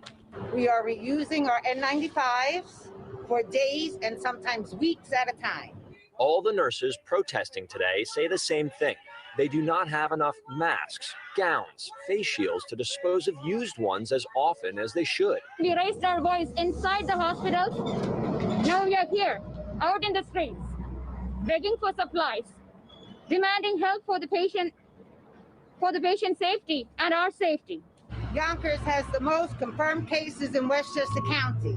We need your help, and we need it now. Indeed, the latest figures show that of the more than 14,000 cases of COVID-19 in Westchester, more than 1,300 are here in Yonkers. The nurses still do their job. We go in, we know we're not fully protected, but we go in to take care of our patients. St. Joseph's Medical Center and a spokesperson told us they had begun ordering PPEs long before the coronavirus crisis hit, and say they are diligent about maintaining PPE levels and continue to receive shipments daily. They say they consider their frontline staff to be performing, quote, heroically, and they will work with their vendors to continue to get PPEs. In Yonkers, I'm Mark Santia, News 4 New York. Florida homeowners, if you have a power meter like this on the side of your house, you can get paid to go solar at no cost. Whether you're healthy or you're sick, pretty much everyone in this country is suffering thanks to this pandemic. But there's one big exception, one group that's thriving, and it's not just private equity people, it's criminals. In New York City, the mass closure of stores has resulted in, predictably, a massive surge in break-ins. According to the New York City Police Department, burglaries of commercial properties are up 75% compared to last year. Burglaries of bodegas and supermarkets are up 400%. If you're a criminal, why not try? If they catch you, New York's bail law means you'll be released without cash bail. Tammy Bruce hosts Get Tammy Bruce on Fox Nation. She joins us tonight. Tammy, thanks so much for coming on tonight. Hi, Tucker. So, my pleasure. Of all the things to worry about, I'm sure people will say, why should I care if a bodega gets robbed? I guess the much bigger concern is that we're starting to see the society fray. And from there, things can move really quickly in the wrong direction. Are you concerned about that? Well, yes. So I've stayed in Manhattan through this process, and it is very eerie because one of the things that makes you feel safe in Manhattan, especially as a woman, is that there are so many people on the street. Well, that, of course, is over now. So there's a general sense of foreboding when you do go out, really at any point, because there's really no one around. Everyone's, maybe they're jogging or getting some fresh air, walking their dog, but very few people. Also, several hundred NYPD officers, of course, have been stricken. These are, of course, it's an equal opportunity dynamic. So you have fewer police. We've got the National Guard coming in, but it's going to be mostly for medical. So in the midst of these neighborhoods, we already have shops boarding themselves up, anticipating this dynamic. And then you have the releases, not just the no bail law, which has been awful, releasing criminals with no real repercussions for certain kinds of crimes. But now they've got a list of individuals. They've already released about 900 from people from Rikers Island and other jails who they feel are particular at risk for the virus. Now, look, if you're nonviolent, they said it would be nonviolent people to be released so that there's fewer people getting sick. But ABC News received a list that actually included violent offenders awaiting trial. The New York Post reports on a 63-year-old man awaiting trial for attempted murder who was released because he may be at higher risk. The two men involved in an armed robbery where a New York police detective was killed were also on the list to be released. So they tell you there's nonviolent offenders being released, but that is not true. Finally, prosecutors had to intervene. So New Yorkers are the first victims here. It has nothing to do with politics. I mean, I'm sure they voted for many of these politicians who are making these choices. Right. And then we all in our neighborhoods have to worry about the nature of whether or not we're going to be safe because of the previous decisions, the bad policy decisions that both Albany, New York, and Cuomo has made, as well as de Blasio. And we see our lives kind of crumbling within a social structure and safety framework. And that's the last thing we need right now, obviously. I mean, it just takes hundreds and hundreds of years to build a society this functional, this complex, this clean, this orderly, this happy. Mm-hmm. And it can go south really fast. And I just hope that we appreciate that. Tammy, you're brave for staying there. And we appreciate the update tonight from New York. My pleasure. This is a great city. It's worth saving. אתם מפרים את צו משרד הבריאות. עליכם להתפזר או שננקוט בצעדי אכיפה.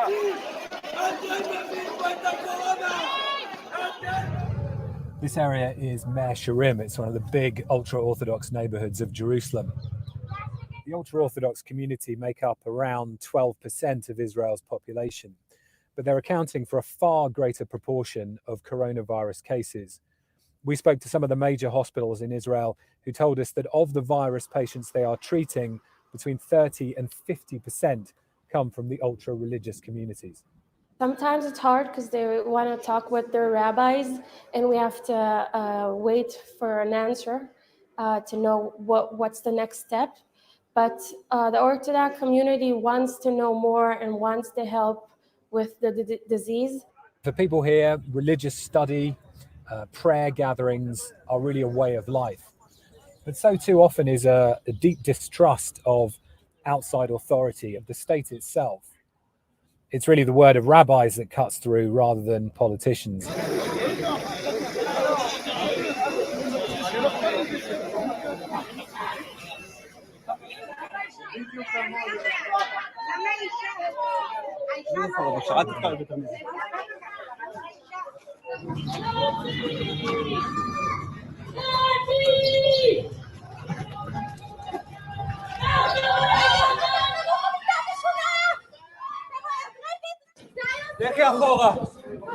These are some of the most densely crowded neighborhoods in Israel. People often live in very, very big families. People, for religious reasons, won't necessarily have televisions or radio or access to the internet. And so for that reason, it's been much harder for the authorities, for the state to get its message across. It's very hard for us because normally here in this city, we're always together.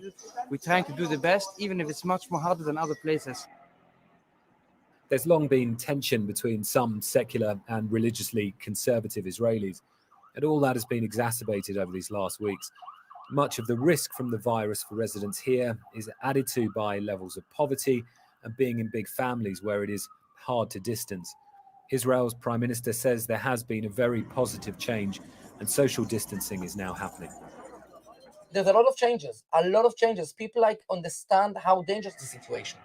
The rabbis stopped from all the synagogues to be open. No weddings. Even bar mitzvahs. People didn't celebrate the bar mitzvah. Israel's ultra-Orthodox families are suffering disproportionately with coronavirus. There's a new public health video in Yiddish, the language spoken by many, and now a major operation to help the sick involving the army and charities. The military is helping evacuate over 80s from one sealed-off city, while more areas may be shut down.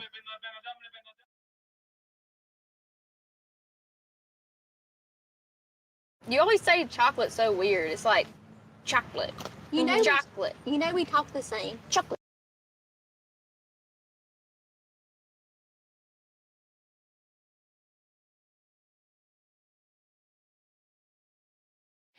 On Sunday, Mississippi became one of the latest states that declared a major disaster area by President Trump amid the coronavirus outbreak. The state has now over 1,700 confirmed cases and over 50 people dead. Here to talk to us more about the impact COVID-19 has had on Mississippi is Governor Tate Reeves. Welcome to you, Governor. And I know that a statewide stay-at-home order was placed into effect for Mississippi just this past Friday at 5 p.m. A lot of people asking, why not sooner? Well, thank you for having me. We made a decision to issue the shelter in place. We believe shelter in place orders should be short-term in nature, that you cannot expect people to comply if you do it for weeks and weeks and months on end. And so we believe the most important tool that we can use in the shelter in place is to do it at this point in the cycle. You know, different states are at different points in the cycle. We actually had other measures in place for weeks and weeks before we did the shelter in place, including in ensuring social distancing and outlawing groups of 10 or more. So, Governor, give me a sense of how your state is holding up right now as we're in this pandemic. Well, we're hanging in there. You know, we've got a lot of people that are scared that have the virus. We've got a lot of people who don't have the virus that are scared. We've got literally tens of thousands of Mississippians that are scared to death because they've lost their jobs in the last 2 to 3 weeks. So we've got not only a public health crisis, but we also have an economic crisis on our hands when trying to come out of this. I'm curious how concerned you are about the increase in cases that is likely going to happen for your state, and specifically about the spread that may happen along some of the more rural areas, more rural communities in your state. Well, we're very concerned about the spread. We actually had approximately 180 new cases overnight, so we're up to 1,918 cases. We had approximately 8 deaths overnight, so we're up to 59 deaths. So we're very concerned about it. We have implemented our plan. We believe that we could be as many as 390 beds short for all patients. And again, we're trying to plan for the worst, pray for the best, and expect somewhere in between. So I implemented our measures yesterday to increase our bed capacity in both North and South Mississippi to ensure that we have an adequate number of beds. It's a challenge across the country, and it's going to be a challenge here as well. Yeah, and I'm curious how you feel the federal government and the White House have handled this pandemic so far, especially as it pertains to your state. Well, we certainly appreciate President Trump's support. He has been diligent, and Vice President Pence and the entire coronavirus task force have been communicating with governors every single day throughout this crisis. We appreciate his support. We understand in Mississippi that disasters are state managed, locally executed, and federally supported. So it is imperative that governors step up and lean into this in these difficult times. And we've had the support of the federal government if and when we needed it. What is your message to the people of Mississippi right now? Stay safe, stay home, stay smart. If we will all do what we've been asked to do for the next several weeks, we're going to be able to get out of this, and we're going to be even stronger coming out of it.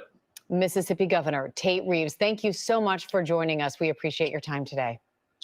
Thank you for having me. Hi, everyone. George Stephanopoulos here. Thanks for checking out the ABC News YouTube channel. If you'd like to get more videos, show the channel, and don't forget breaking news alerts. Thanks for watching.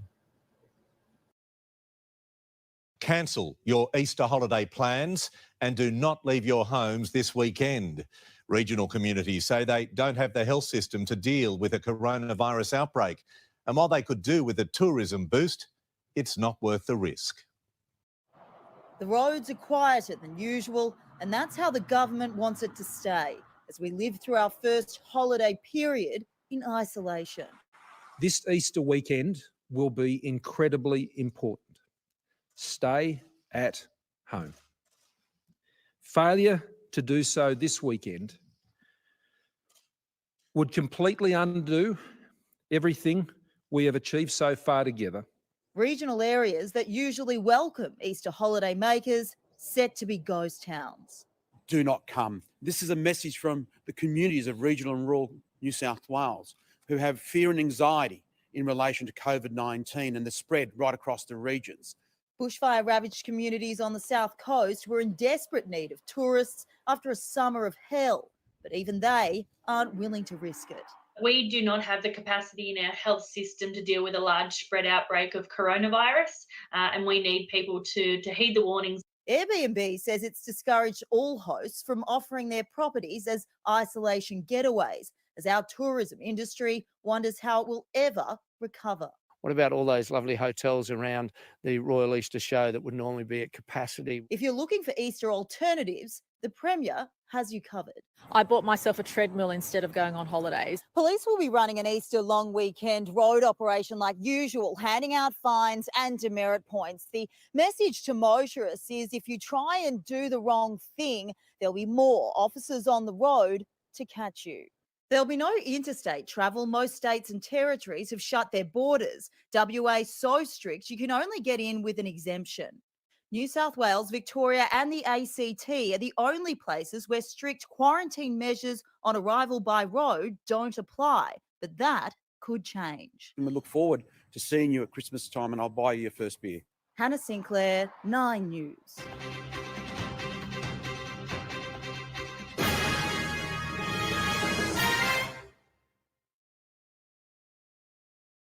We hear it over and over from investors. I wish I had bought Amazon or Netflix when they were first recommended by the market. It was a straightforward answer to what might have been a difficult question. Why is Germany managing to keep its death rate lower than we are? We all know that Germany got ahead in terms of its ability to do testing for the virus, and there's a lot to learn from that, and we've been trying to learn the lessons from that. The government has promised to ramp up our testing regime. It set an ambitious total of 100,000 tests a day by the end of April. But Germany is already testing around 50,000 people a day. On tests, there were 14,000 in a single day, so that shows progress. We've had 7,500 NHS workers and their families tested, and we've got 9 drive-through sites currently operational. Clearly more work to do, but important that we've made the progress we have so far. The total number of people in the UK tested for coronavirus since the beginning of the outbreak is just over 213,000, but that's only around 0.3% of the population. Germany, by comparison, has tested almost 1 million of its people. They've just had better management of their health infrastructure and a realization that they needed to have this set of laboratories in place in order to be able to respond quickly. I think it's arguable that Public Health England were quite slow to respond, certainly compared to their counterparts in Germany. Germany has followed the South Korean model of widespread testing and contact tracing. It moved quickly right at the very start and was helped by an advanced public healthcare system. The mass testing identified COVID-19 carriers who were then isolated to stop the spread of the virus. It has recorded just over 1,900 COVID-19 deaths. In the UK, that figure is more than 3 times higher. Professor Whitty says lessons are being learned from Germany's response to this pandemic. We all hope these lessons don't prove too costly. Ashish Joshi, Sky News. I found a way to run my old computers with no hard drive. Here it is, and it's not in this computer. To ask, and we've seen some different approaches to quarantine in China and in European countries, with group quarantine used to good effect in China. Do you think that home quarantine will be as effective anywhere for people who are positive, or would central quarantine be needed in order to have the same success that China had? Hi, so we get our terms right and we can explain ourselves properly. We tend to use the word isolation for someone who is a case confirmed. We tend to use the word quarantine for someone who's at risk of being a case, usually a contact. So on that basis, we advise that all suspect cases are tested and all suspect cases are isolated in an appropriate medical facility. I think nobody disagrees with that, where the capacity exists. When we come to contacts, it very much depends on the context and the intensity of the epidemic at any given moment. In low incidence areas where there are sporadic cases or clusters, we advise that all contacts should be quarantined. Ideally, that quarantine should occur in a place other than the home. And for this reason, one, because if that person gets sick, they may already have infected their family. But that's not always possible.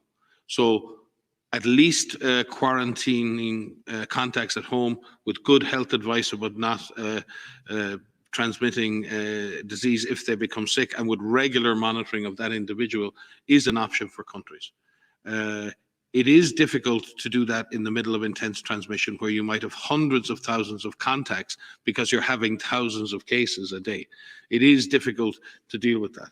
So home quarantine of contacts is acceptable with appropriate information, education, and more importantly, a very rapid system of getting those people out of their homes if they become sick. I listened to the president of Singapore this morning, and he had a conference call with the Director General, and the clarity of that in Singapore, that ability not only to isolate cases, but to rapidly detect illness in the contacts and remove those contacts should they become sick, was a central part of that. And as he said, that wasn't, they're using apps now to do that. They're testing apps, but they didn't do it with apps in Singapore. They did that with community workers, with public health workers, visiting the houses, checking on people, checking their health status every day and saying, how are you? Have you got a fever? Have you got a cough? And if a contact has developed a cough or a fever, they were taken immediately for testing. So yes, we need the information technology tools. They help. They are not the solution. Right now, we don't have an alternative to what we would have considered in the old days boot leather epidemiology. Public health practitioners, doctors, nurses, community workers working with communities to detect cases at community level. And the most likely person to become a case is someone who's been a significant contact of another case. And at the moment, in most parts of the world, due to lockdown, most of the transmission that's actually happening in many countries now is happening in the household, at family level. In some senses, transmission has been taken off the streets and pushed back into family units. Now we need to go and look in families to find those people who may be sick and remove them in a safe and dignified manner.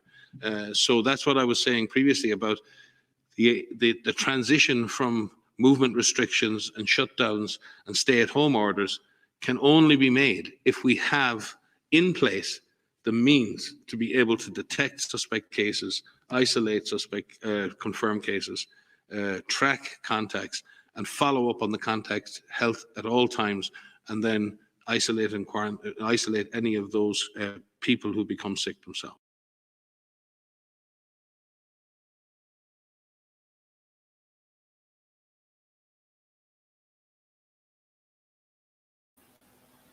Wow, that sure was a whole lot of propaganda, folks. Oh my goodness. We got an earful tonight, didn't we? Wow, wow, wow, wow, wow.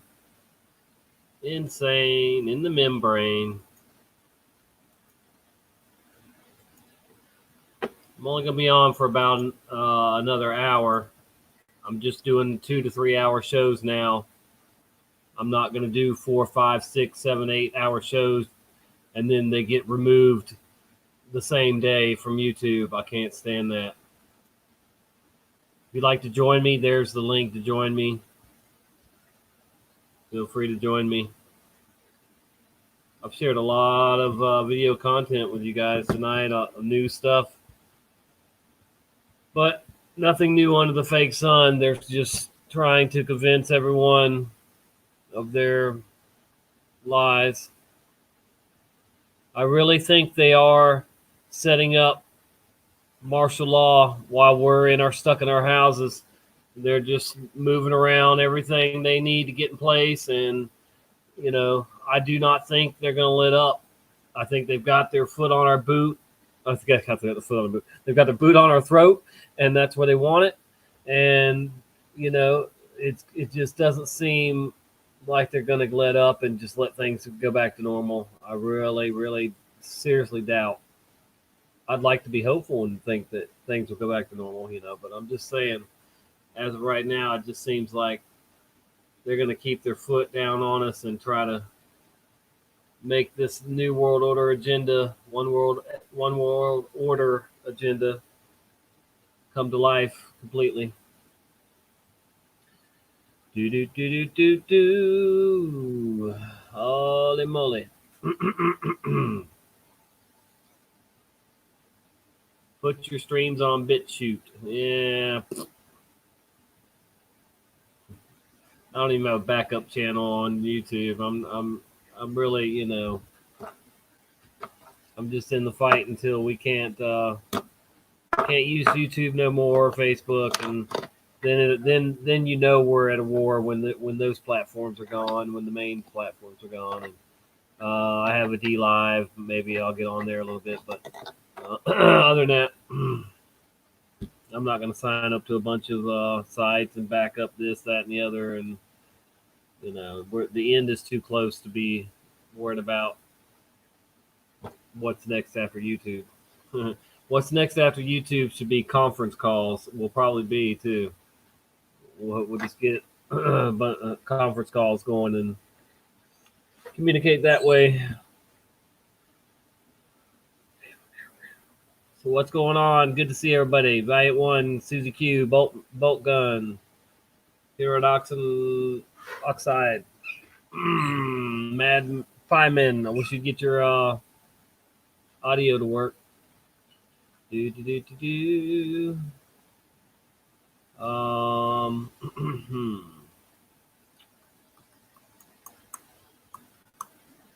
Everybody else that's hanging around.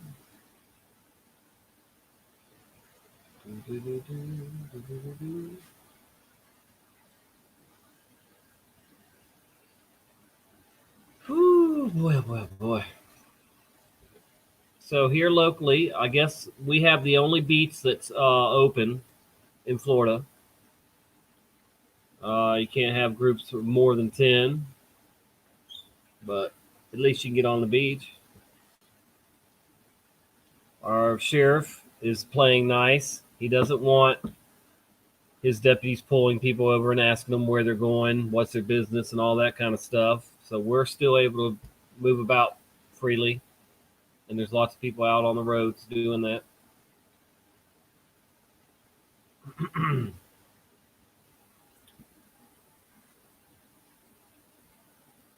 Let's see what else I had to share with you guys before I go any further. And it's almost time to do a bucket bong.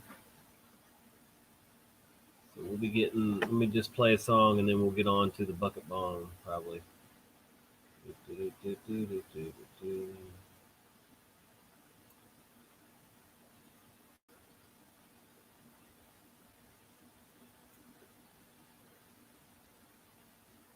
La la la la la la la. One of them got deleted.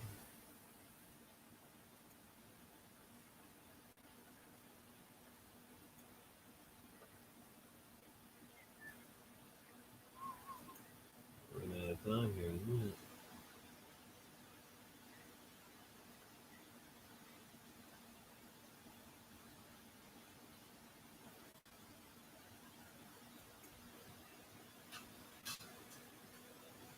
You know, it's certainly kind of story, you know, powerful story. It's dark, big rain, like fresh mud. Storm started. Hey, brother. Hey. I hope I'm not interrupting too much because I feel like I'm calling in or coming in quite often. No, never, brother. You're all good. Hang in there just a second, though. No problem. Seems making doctor the first week of the pandemic dreams. We are the deep black death, smallpox, mutated disease. Food shop propaganda for our population and troops. Avoid the prey and might have steeped into the room. It's now we're born with firestorms signal our doom. The death returns with the pissed off zombie mood. The sprinkler system equipped with AUAG, with the round up survivors in the cold facility. Watch the process of terror from the hill near the stream. I remain in the gas mask, I still filter my water clean. This isn't past tense on the plague and bad things couldn't be eradicated like smallpox in action. Avian influenza where the jet stream is how it happens. 2020 combined with coronavirus, body stacking. The world is now at the start of the influenza pandemic. It's from 2013. He was in the street outside. And they mentioned coronavirus. It was a virus. He started his writing. He was in the street outside. It was coming through your windows. Sequence the virus and determine its origin. It was a virus. Something in the blood. A virus which has been engineered at a genetic level to be helpful rather than harmful. The city's sick like disease and it can't be cured. Few that remain, their brain stained with the bloodshed. When the smoke screens fade, that disease, you feel a burning sensation. Nothing remains. The city's sick like disease and it can't be cured. Few that remain, their brain stained with the bloodshed. When the smoke screens fade, that disease, you feel a burning sensation. You have to act fast. Grab your gas mask. Bad disaster has passed. Anarchy, cataclysm. Stand guard, please. Blast your big guns. Havoc's begun. Viral outbreak. Tragic things done. Crowds renounce faith. Our children's horror witness. Broke the hopes of optimistic. Scope is post-apocalyptic. Known as harsh and vicious. Gross and darker. Dough and darts blow apart the wicked. Fools know I'm sadistic. Cold, my aura is sick. Soldiers start resistance. Enemy troops and NBC suits. We shoot, then we regroup. Conquer weak with armored fleet. Bomb the streets with Dr. Creep. The scientific criteria for an influenza pandemic have been met. You need a doctor to tell you that. This virus is human. Radio stopped broadcasting their reports of infection in Paris and New York. The army brigades were run. What scientists know about this ministry decided to raise the level of influenza pandemic alert. The city's sick like disease and it can't be cured. Few that remain, their brain stained with the bloodshed. When the smoke screens fade, that disease, you feel a burning sensation. Nothing remains. The city's sick like disease and it can't be cured. Few that remain, their brain stained with the bloodshed. When the smoke screens fade, That was from 2013, bro. Have you seen that one or heard that one? No, that's awesome. Yeah, and it mentions coronavirus in it too. In the beginning, it actually says coronavirus in 2000.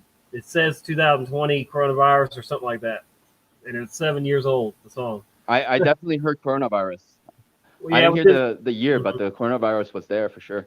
Yeah, I guess I should have went back. It was in the beginning. Yeah, real in the beginning. I went back, but not far enough. And but yeah, crazy. Somebody else had shared that. I think want to say Steve and Jen, maybe even Stabley too at some point. I saw that one on maybe it's Mandela channel. She posted something, but she didn't post the whole song. She just sectioned it off. Right. Yeah. Right. Gotcha. To the So coronavirus. how's things But going yeah, for you today? pretty good. Pretty good. You know, every day trying to figure out what the hell is going on in this world. Same Right, shit. right. It just seems like Dude. we're waiting on a climax for sure. You know. Yeah, I mean, something's got to give, right? Something's going to have to happen. You can't continue to keep people bottled up and you know, squeeze the thumb screws down on them, basically. Isn't it amazing how well people are doing, though? It seems. I mean, inside. Oh, yeah. Up, you know. Well, yeah, I can't say for sure because I am where I am, but I can Right. only imagine. I can only imagine, Yeah. right? But I've lived in guess- America, and my parents live in Maryland, so they've been self-quarantined. They said since like early March, mid-March, yeah, around there. Did you see the They clip were- from Maryland? I had a clip from Maryland. No, I don't know if I remember it. Okay. Yeah. Yeah, it was the governor, I think. Or, yeah. Oh, yeah, with the two ladies speaking to each other.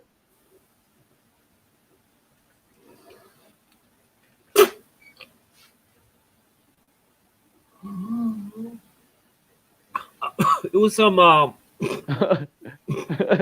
chubby Take dude your time, with bro. glasses. Chubby dude with glasses. Oh, okay, okay. Ooh. Let me Nice mute hit. for a second. Yikes.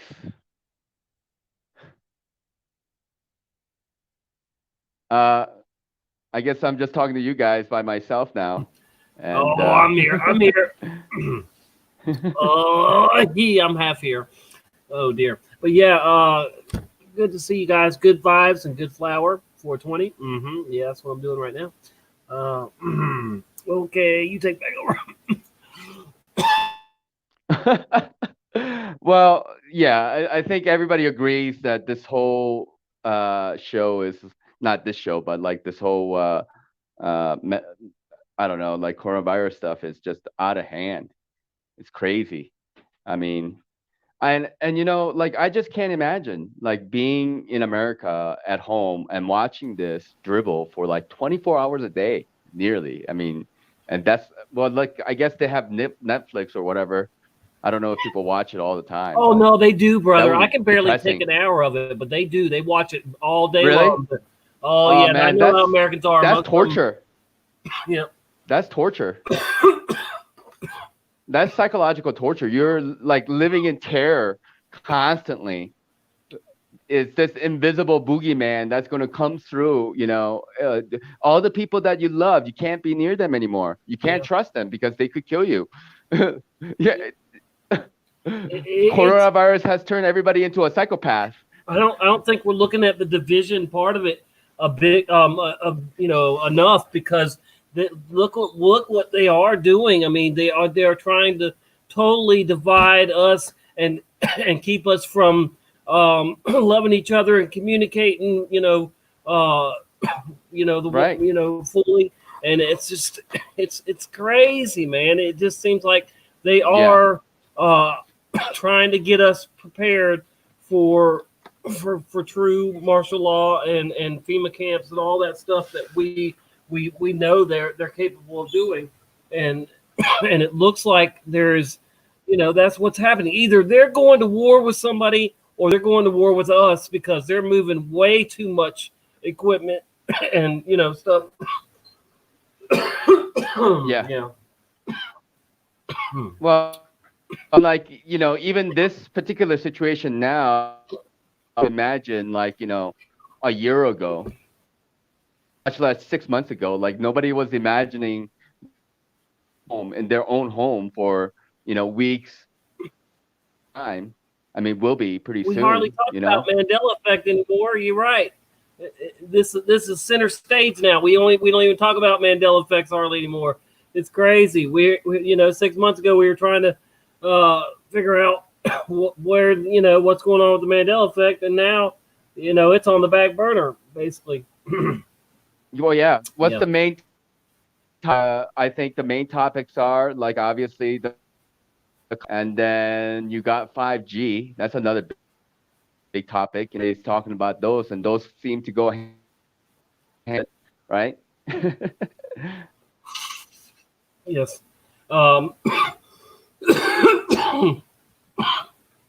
I think that that's the next awakening, is people are going to put it together for real that these 5G symptoms are too much, you know, like what's going on, and or they make it worse if you get the flu or whatever.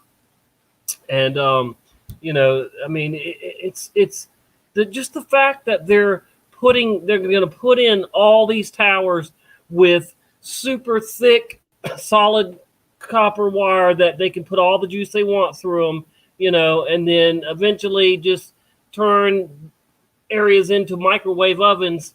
You know, that's not good, and we shouldn't be. We should not be consenting to it, even if we wanted faster internet. It's not worth it. Right, but your houses, all the houses, they have copper wiring going through them. What are the wires made of? Right? And you got that running all across, you know, each room if you have a plug, right? And that's all connected to copper wiring. Yeah.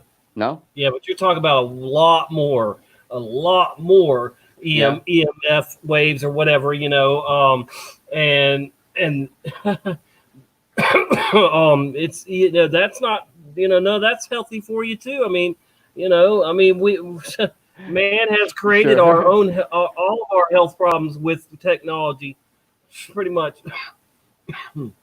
Yeah, but everything has been used always humanity. Like, we have all this, let's say exists, everything is good for the right, and that's always And been they're an through the excuse. I mean, we could have rise.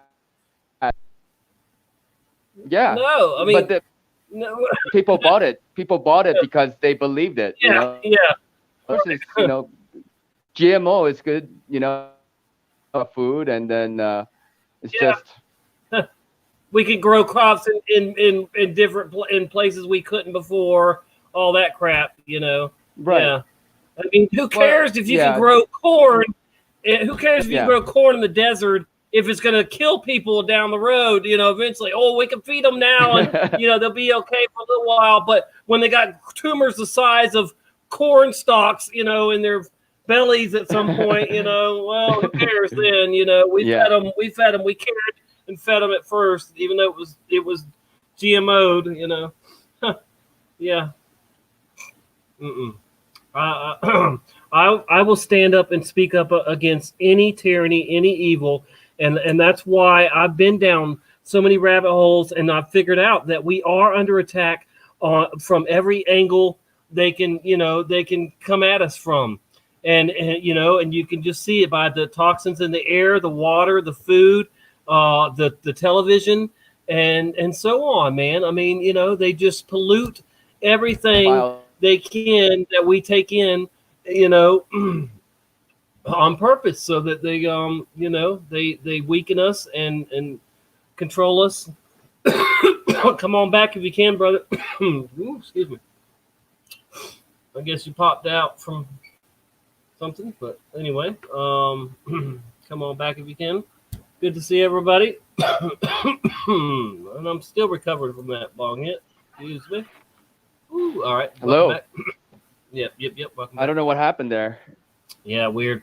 You said one of those key words that they didn't like, and they said, "Oh, ping, bye bye." Yeah. I should know what that word is, so I don't say that again, right? I gotta I'll abide by the rewind it rules and too. Yeah.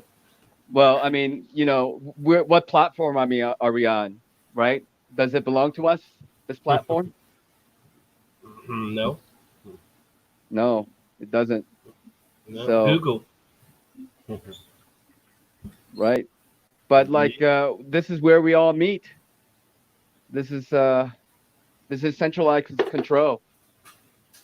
Is there anything that's like similar to YouTube? I wonder if where like you can get traffic where But the people can problem is meet nobody and then make goes to videos. them. Not enough people go to those other Right. places. Yeah, you can't ever get them to That's leave true. YouTube to go. You can barely, Right. D Live, but they don't. But it's it's just not the. I not never the use place. D Live. Yeah. I'm on YouTube like a lot. Yeah. I depend on YouTube too much. I have like 60, all my 60 followers on D Live, and I've not gone on there, and I've not done a show once on there yet. But yeah.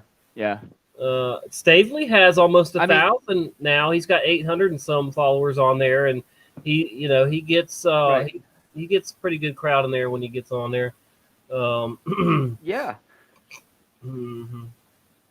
I've gone to D Live a few times, but like mostly I stay on YouTube. But there's so many channels. It's really difficult. And some channels kind of cover the same stuff.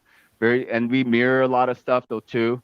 So it's like trying to figure out how to get to the right information in the shortest amount of time is part of the game for me though too. Yes. You know what I'm saying? Yeah, I know. I get that. I don't want anything sugar coated or, anybody to tickle my ear. Their time is too Right. short for that. And, we just, man, I tell you what, even on my darkest days, and I've had some really depressing days lately, I can get on here with you guys, and I'm happy within 30 minutes. I'm like, I was laughing earlier, just having a good time at the comments and stuff, and it's just so good to be around people that care about the truth as much as I do, Yeah. that love the truth, seek it, and try and spread it themselves, And Yeah. man, it's amazing, bro. That's why I just can't wait to get where I can get the calls coming in and hear from everybody, man. Let's all Right. just take turns just telling our story and our input on our insight and our take on things, and that's what we're here Absolutely. for, Yeah. and I like encouraging people to do their own shows and stuff too, man. I mean, I think I already have encouraged a few people, and that's Hmm. that's what we're here for too. um, so Well, yeah, we're giving our energies to each other. I mean, just being on here and then putting our attention to, each other's thoughts and words. It's energy for each other. Just being able to speak to each other, and it's human interaction. It's human interaction that we kind of need, because we've forgotten how to interact with each other in a proper way. I mean, like, there are a lot of keyboard warriors out there, I mean, and people think they can just, say or do whatever they want. But, like, hey, it's the internet world. We understand that. But at the same time, if with that in mind, still having that uh, patience, and, like, I like that about meeting some people and being able to communicate with them and feel welcomed. I think those are important qualities to have. So I feel welcomed here, and that's why I keep coming back. Yeah, You know? awesome, brother. And we always appreciate you, your take on things and your insight. So are you seeing people? I mean, more people around there. What I mean, how anybody acting like they, like you, that they see through it, or they what's going on there?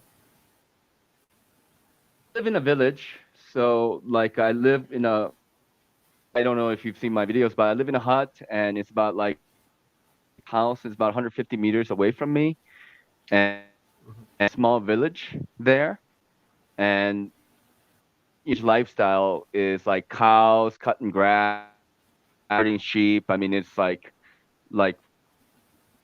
lifestyle, and the way people live here, the way people been living for a long time. It's a little bit backwards in some ways, but, like, it's kind of very close to nature.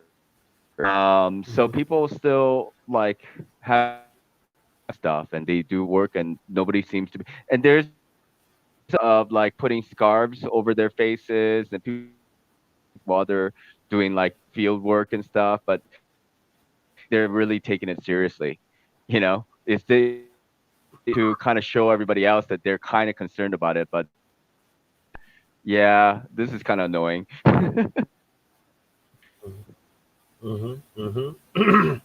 So is anybody near you at all claim to have it or have it? I don't interact with the locals much. I tell you, I have my land, like, 75-year-old guy, and he's kind of an elder of this village, and so, like, Yeah, I think he came and hung out with me a few times just to check out, what who I was, and once he was satisfied, he hasn't really came back. But the local villagers, wow. They, yeah, they I don't know, like, they were concerned, but now a little bit more relaxed about stuff. And but, like, I don't speak Hindi Right. fluently at all, to have You a don't conversation. you don't So look like them either, or what? You don't look no, like you're from no, there. no. Yeah, at the most, I think I can look, because Tibet is pretty close to here, and so in northern India and Nepal, there are a lot of Tibetans who are very Asian. But the East Asians can tell the difference between, like, Tibetan, Mongolian, Chinese, Korean, and Japanese. They have the eyes to be able to tell the Yeah. difference. But Right. but in Interesting. Nepal, I've always gotten away as a local. Right. Where would you Yeah.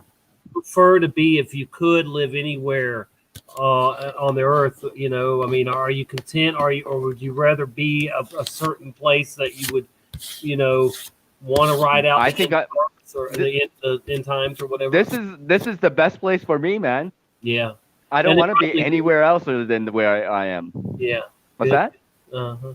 Well, see, now I was chasing a relationship, so I left my little piece of heaven in Tennessee where I would have been way better off riding out, anything bad. But I've been here now. This is my 7th spring in a row back in Florida, and I'm dealing with it, and it's like I've got bug out plans, but how far am I going to get? Would I even get back to Tennessee? And then I don't own the property. I don't have property there now. So Right. I mean, but yeah, Yeah. but I'm content with writing it out here too, because I Right. know the Lord will be with me, and guide me through it, as Right. long as I'm seeking His will and letting go and allowing Him to, guide me. Absolutely. I think that's the most important thing because everybody's going to be where they are at, Mhm. and everybody should feel as if this is where I am. This is what these are the cards dealt to me, and I'm going to play them the best I can. That's all the control that you have now. If nuclear bombs go off, you're not going to survive. I'm sorry. If chemical bombs go off, you ain't going to survive. I mean, there's some things we cannot prepare for. Yeah. But yeah, if it's like light and then, you can, it's like definitely nicer to have, a couple weeks to several months worth of extra food just in case the grocery stores get shut down. And you might not die. Who knows? Maybe there are like, lines out there where but it'll be annoying having to be dependent on a state or a handout to be able to do that. So if you can avoid that, that's not a bad thing. Yep, Matt says we should eat to live. Yeah, but you can go you can go longer without food than you can with water. You can go a couple weeks Well, without yeah, food. Water you got to have for sure. it's a rule of threes. 3 days without food, 3 hours without water. I mean, it could be longer. It could be 5 days. I mean, some people have survived longer, but it was like 3 minutes without air, right? Do y'all have decent well water there? I assume that's what y'all have as well water, or what? Do y'all have I live in the mountain. We all live in the mountain, so there are streams, and people connect their hoses to the streams that are. So, like where I'm living at, like there's another probably about 1,000 meters above me worth of mountain at least. I'm around like 2,200 meters up. Some of these mountains, on average, they go up to like 3,500 meters plus. And there's snow up there. So there's snow up there year round. Yeah, at the very top.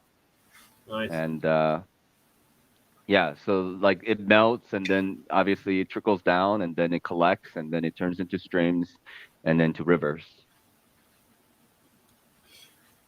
And the water tastes good.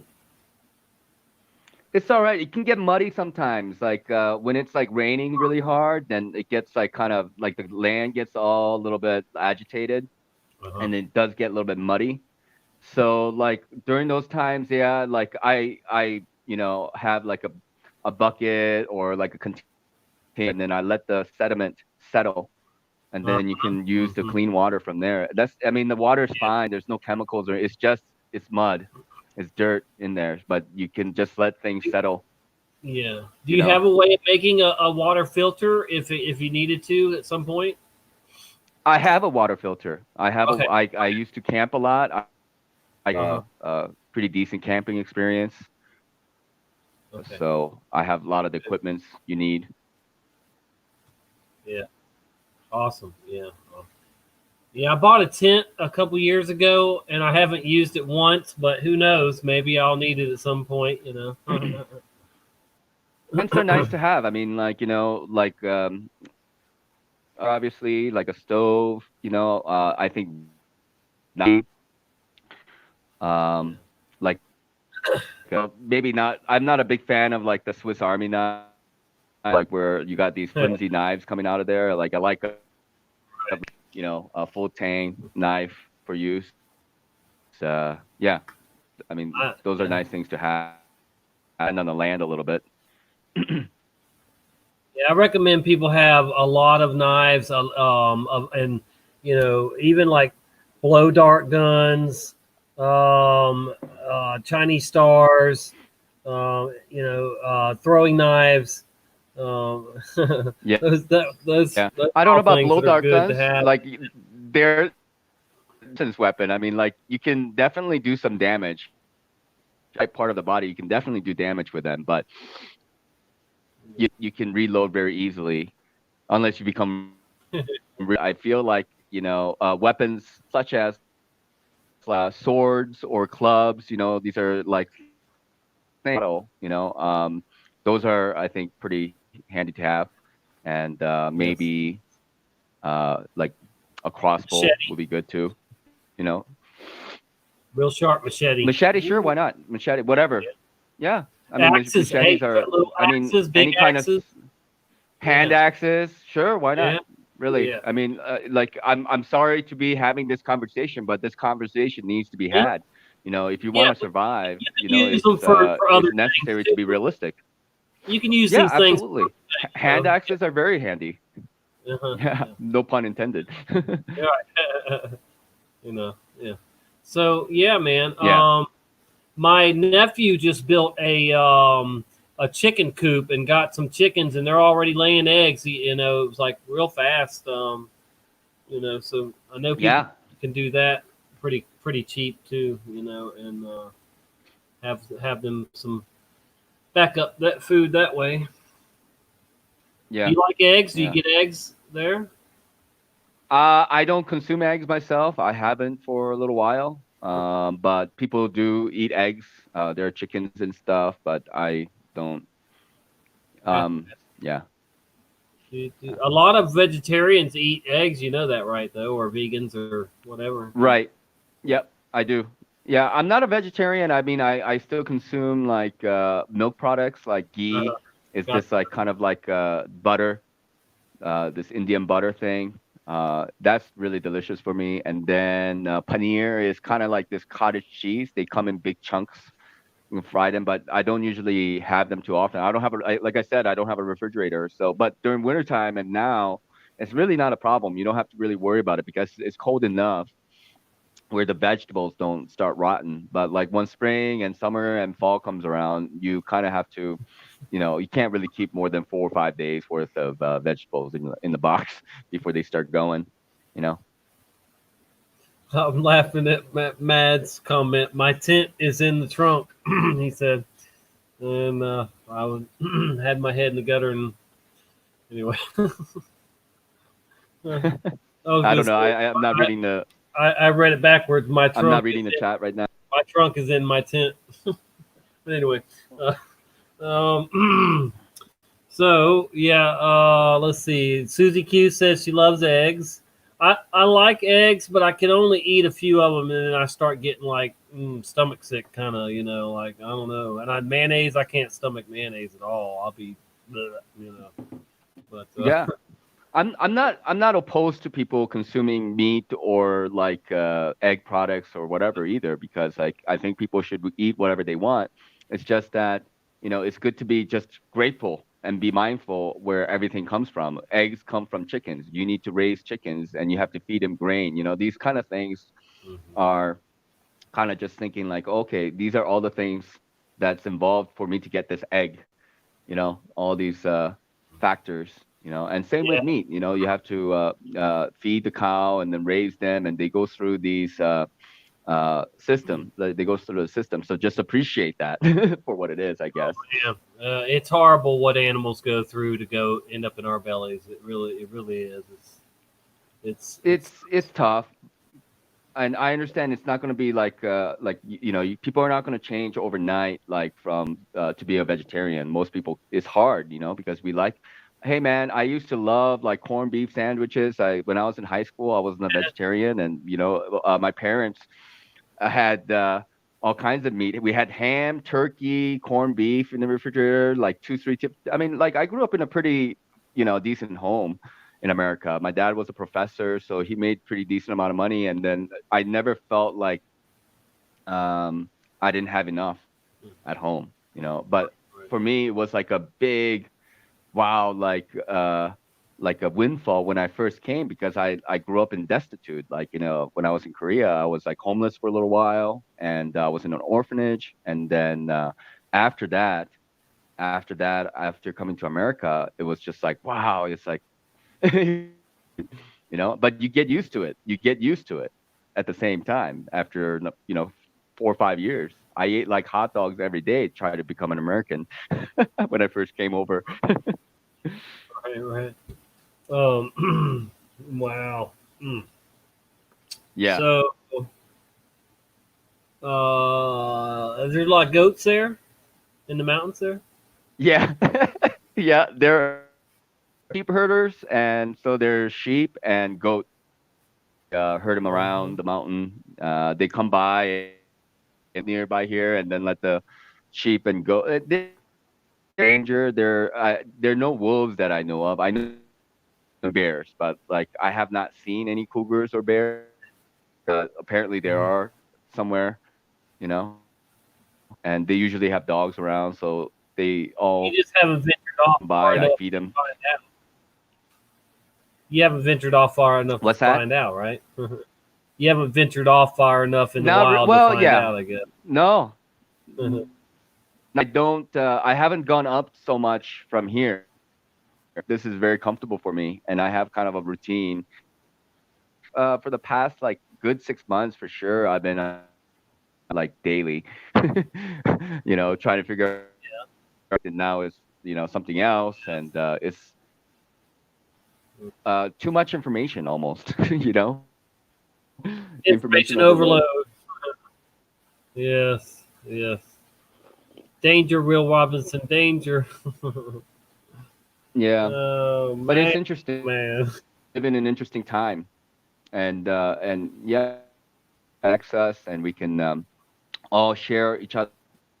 Some people, you know, it's great because everybody's getting perspectives on it, and it's kind of like very interesting for me to cross-reference certain things, because, you know, your whole range of like where you go, like, you know, like when you're on the internet, like you're with yourself 24 hours. Like, where do you go? Only you know all the to go, and then somewhere along the way you're kind of meeting some other people, and they're kind of sporadically here and there, and then they're kind of like in different places, but you don't meet the same people. Let's say, you know, let's say we spend a lot of time on Brian's channel, so we know a lot of the people on the Brian's channel, right, as a platform, as like a backdrop, and then, you know, all the names you see from there and other places, there's kind of like a little bit there. And yeah, I like that. I like the fact that we're all getting little different perspectives, and then hitting on the same points though too, while and then coming back, and then and kind of agreeing on what may be, you know, happening, because, you know, we got to be honest, it's all speculation. Nobody knows shit. Nobody knows shit. Actually, nobody really knows shit. You know, it's like, There's we have to kind of admit that to there's so ourselves. many things. Yeah, there's so many questions that I don't even bring up in these chats that I have, and I'm sure that you have, that we, you Right. know, what the answers to the, you know, to the universe or whatever, you know, what the you know, why things are the way they are and everything. Mhm. Why God? It's, you know, I mean, I even question why God does some of the things he does. I know I shouldn't, but, you know, it's like, you know, it's hard to understand why he, you know, lets things happen the way Okay, they but way you know, we have questions for the things that we think there is an answer for. Otherwise, if you knew there was no answer to them, then you wouldn't have the question. If you knew. But if there is any kind of hope that there is an answer to that question, then that question will continue. Yeah, yeah. I want everything to be revealed that's of His will, and I think that that's a lot, and we're seeing that it's a lot, and that it may continue to be so much revealed that, you know, most people won't be able to handle it. I mean, we're ready. We're you know, we're prepared for whatever's coming, pretty much. So, you know, and we've been seeking the truth so long. It's like nothing surprises Yeah. us anymore. But you know, like it says, people's hearts are think- going to fail them, you know, at some point. Yeah, I think that is incommunicatable in my mind. Like once you may be able to come across like an answer in some form, but not in the form that we're having this conversation. It's got to be way beyond that. It's not discernible to our level of consciousness. I think we can hit a level of understanding, but it would be just something so very personal, so very like subtle that it's going to be just all encompassing experience, in my opinion. This is just my opinion, but like it's not necessarily meant to be shared, through any kind of media. You there? I'm here. Can you hear Okay. me? Yeah, I thought maybe we lost you. Okay. You're still here. That's good. Hey, Boltman. Hey, Callum, Susie Q, Thomas, and Tony. Glad you could join us, Tony. Mad Pieman, I guess, is still hanging around too. Yes, yes. You fell asleep yet? I took over his spot. I hope Yeah, that was that's cool. all right with him. I was hoping both of you would join, and whatever. But yeah, he. I guess maybe he somehow turned his mic off in the settings, of his phone or something. That unless it just broke or whatever. But hopefully he gets that straightened out. I wonder if he could even call somebody if his mic's not working. If he can, But yeah. And so you're using a phone or a computer or a laptop or what? I use my phone Okay, almost yeah. like, only my phone. Decent phone? Yeah. Yeah. I've never. I do have a computer, but Yeah. I've spent $400 on a phone one time, and that was my very first smartphone, and I actually still have it. And that was, that was over 10 years ago, I'd say. But anyway, and yeah, I've never spent that kind of money since then. I spend about 40, 50 bucks. That's it on a phone now. I've got a good case on it, and I haven't cracked this one yet, and I've had it for a few months.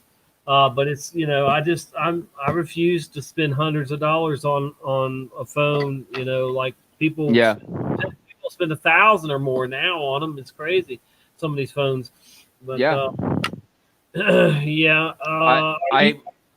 Are you willing to go without a phone? I guess you're preparing yourself. I mean, I feel like I'm preparing myself slowly but surely for it. But I mean, would you be okay if we lose the internet and the phone? Yeah. We would have Most to be. people wouldn't be okay. I mean, yeah. No, like when motorbiking around before I came to the hut, like I was in area that there were no connections. You couldn't even call people. Like in the mountains, and like have your phone with you. You just kind of packed it away, and then it was while you're going camping, and you used, unless you're going to listen to music and stuff. That was for many months though too, like sporadically, like be able to use my phone, but most of the time connections to the internet, so it's fine. It's whatever, it's good to have books. It's good, and in case things do get shut down, it might happen. You got other things, I'd like to get a ham radio. Now, I'm not worried about getting a license, but when it hits a fan, I'm sure plenty of people will be talking on a ham radio, if we lose phone and internet. It won't matter about not having a license for it at that point, But even a CB radio would be good for connecting with your friends and family that are close to you. If you can get a nice amplified home, home CB, home station. Why do you need a license? Or you can have one. I mean, what does the license? Car. If you have a license for the ham radio, like ham what? Ham radio. Yeah. Yeah. Ham radio is just no. I understand. It's government. It's it's it's the ham radio is just the way it is. I mean, it's a stronger band than CB radio runs on, I guess, too, probably.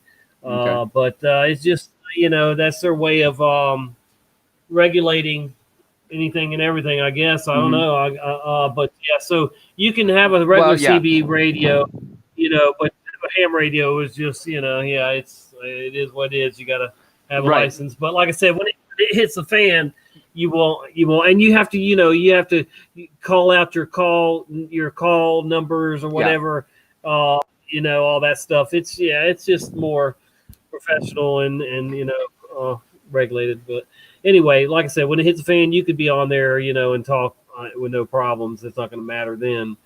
Absolutely. I mean, like it's a device. Either you know how to use it or you don't know how to use it, right? It's like you can teach a 10-year-old to drive a car, and she may be able to drive a car at 10 years old, right? It's like they just know how to operate a machine. It's a machine. Either you know how to operate it or not. It's a gun. It's a machine, and it can have devastating effect, or it can have a positive effect.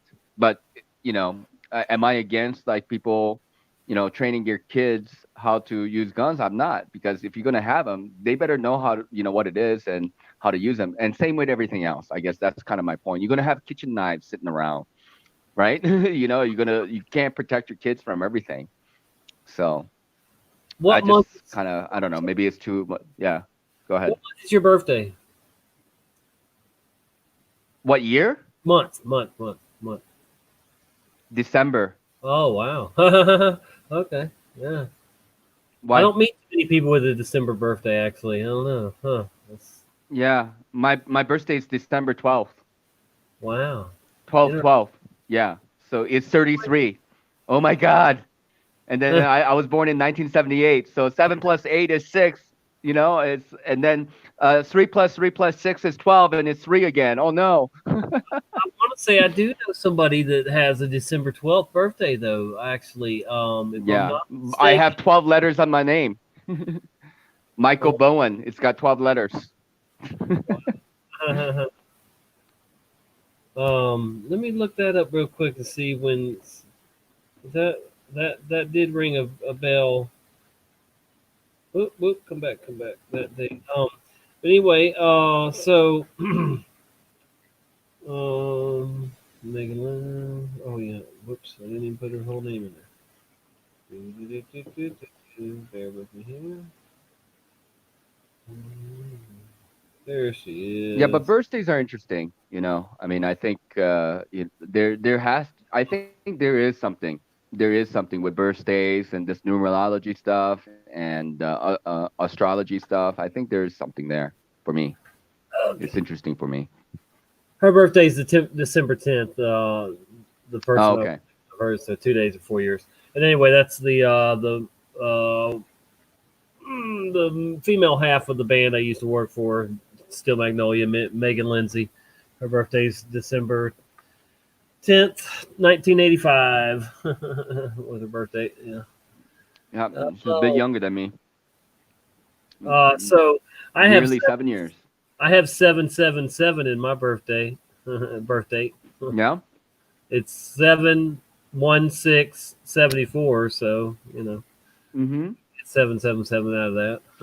Yeah. Although 7 and the 4 will be 11. And then if you add the 1, 1974, right, then that will be 12, which will be 3.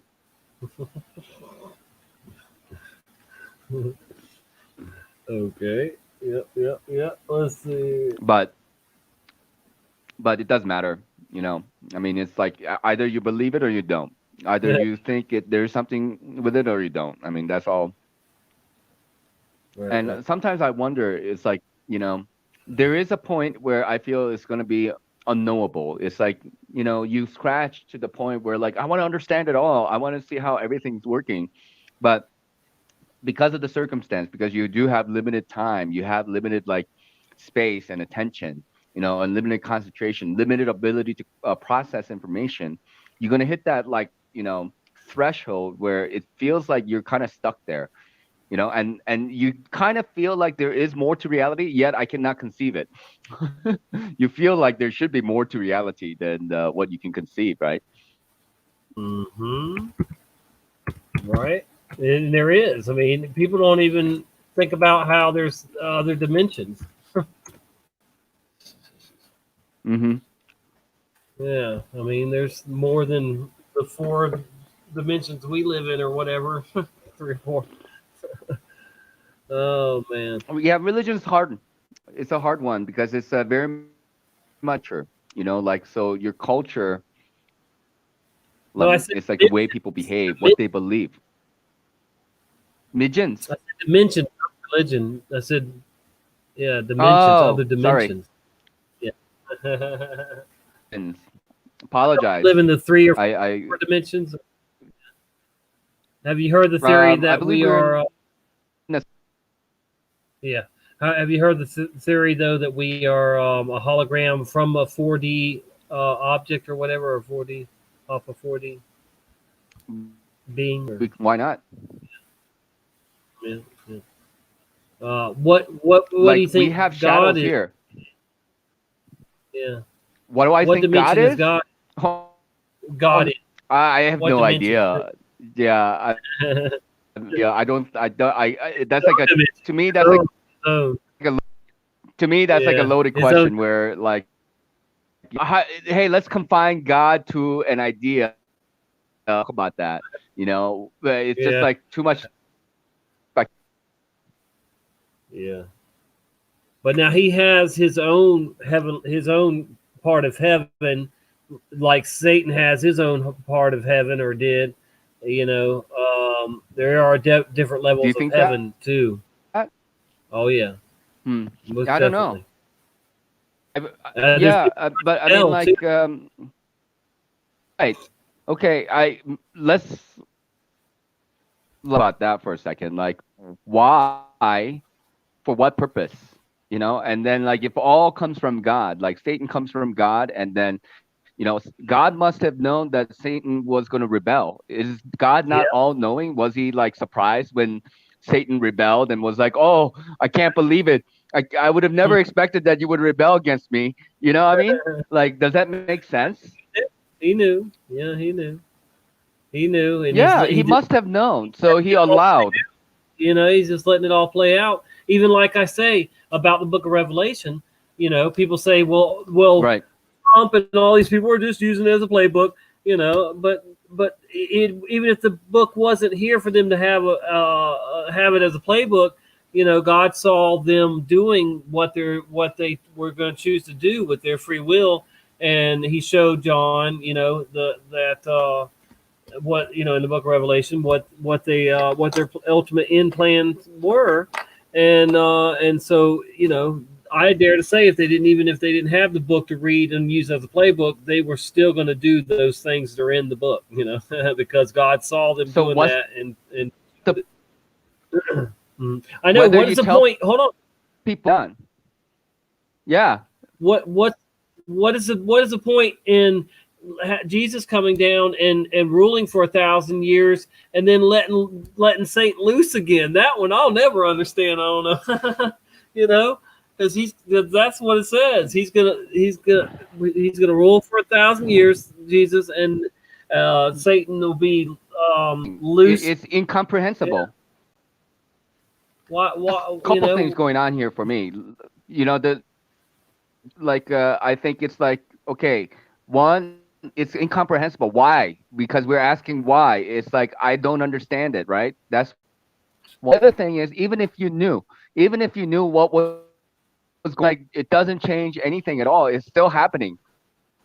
It's been around forever, and people have been reading the for like hundreds of years, right? And all this stuff is being played out, yet nothing is being done about it, right? I think that's fascinating. Well, I mean, people don't even read the Book of Revelation, you know, and churches don't read it, and they certainly don't do what we're doing and put it together with what's going on, you know, not most churches. So Most people don't even really realize probably. And churches, when they do talk about it, most of them will say it's already all happened, which is silly. So it's just it's crazy. What has It happened? really, The apocalypse happened. The coming of Jesus already happened. Yes, they've got answers for every question you've got about that, because there's plenty of them out there saying that everything has already happened that's in Revelation. I'm not going to try and I can't explain it all to you, but they definitely have their retarded reasons, in my opinion. Whatever, but yeah. I don't know, man.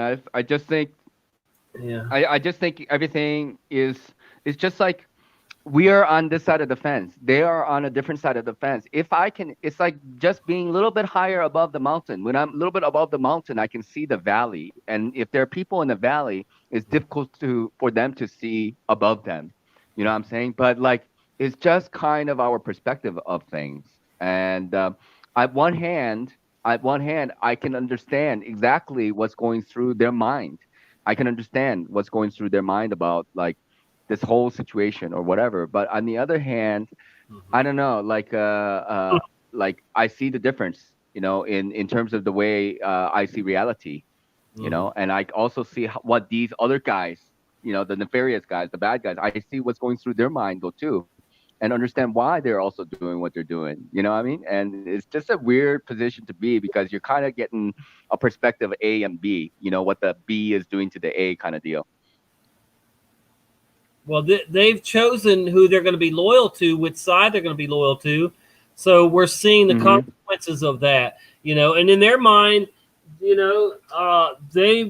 they're doing, they're fulfilling their contract with who they're loyal to or whatever, I mean, you can choose to be loyal to God and be in that fight with him against evil, or you can choose the evil side and see how that works out for you, and you can get everything you want probably too that way, and you can think that you can see a lot of these people that go down that route think, well, I can't be that bad if everything's going so good for me. You've seen that before where all these successful people think, well, well, I don't need God. I haven't had to, God didn't get me to where, this job, whatever, why would I ever need him? Or, why, it's crazy, man. But I think that's all part of the delusion too.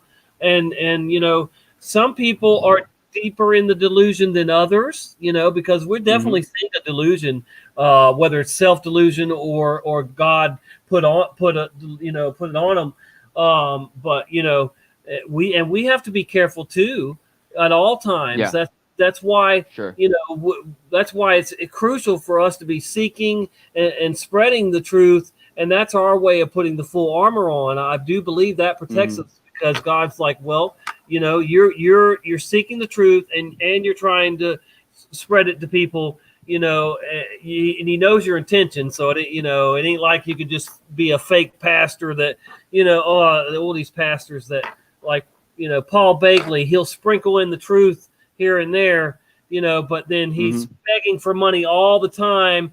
And then he's, got all these other crazy, doctrine ideas or whatever too, or whatever, and he supports the Zionist Jews and so on. But, I'm not going to go down anyway, but, it's like you got to be fully committed to God's side, or, you might as well just go, play games with the other side or something, because, it's not going to work out. It's not going to work out if you half step it, well, you can't serve two masters, right? Yeah, you can't. Yeah, you definitely can't serve two masters. Yeah, especially now. See, yeah, people. I mean, people might get away with things like that in the past, but I mean, now that we're so close to this climax, so deep into this supernatural weirdness and whatever, prophecy being fulfilled, and you're going to be foolish if you stay on the fence too long, or you go ahead and choose that other side that is just looking to please themselves and be in love with the world and the things it has to offer. So I wish that we Yeah, could it's all not a fun see position to be. just how wonderful, just if we could all see how magically so awesome the other side is going to be, if we're not in torment, if we're not if we don't end up being judged, uh poor, evil. All right, so but yeah, if we could just all take a moment and just really, really think about how wonderful, being on the other side, on the right side, will be if we get there. I mean, man, it's got to be worth more to you than any piece of gold or car or woman or man, whatever. I mean, just we're so close now too. I mean, it's here, folks. We have been chosen. We are special, specially chosen to see the end. See that. See, always choosing according to what their value is always the thing. That's why they're both in one end of it. You have people who were tempted and they say this meal there is, and I'm living good, I'm fine, or whatever. And so they've chosen that because they have not the spiritual side of things. That's the only the spiritual side of things, right? That everything is ephemeral. Nothing lasts. It all comes from God. If you see this, you know this, you behave like this, you don't act like that. That's simple. It's just that simple. If they experience of it, then they wouldn't be doing what they're doing. And it seems to me, it's always been a discrepancy between the number of people who can see and number of people who cannot see. And maybe there is significant, like gems and precious things are precious because of their value in rarity. There's 7 billion plus people in the world. It's a thing to be a genuine human being, and not that one should be like proud of that, but to recognize it and see, like where the levels of consciousness are, in the world that we're living in. And that's how you know which side of the fence that you're on. Yeah. I think. And how humble you are, genuinely humble too. I think because if you can't humble yourself, whew, I mean, you're humble. Humility. Are you not?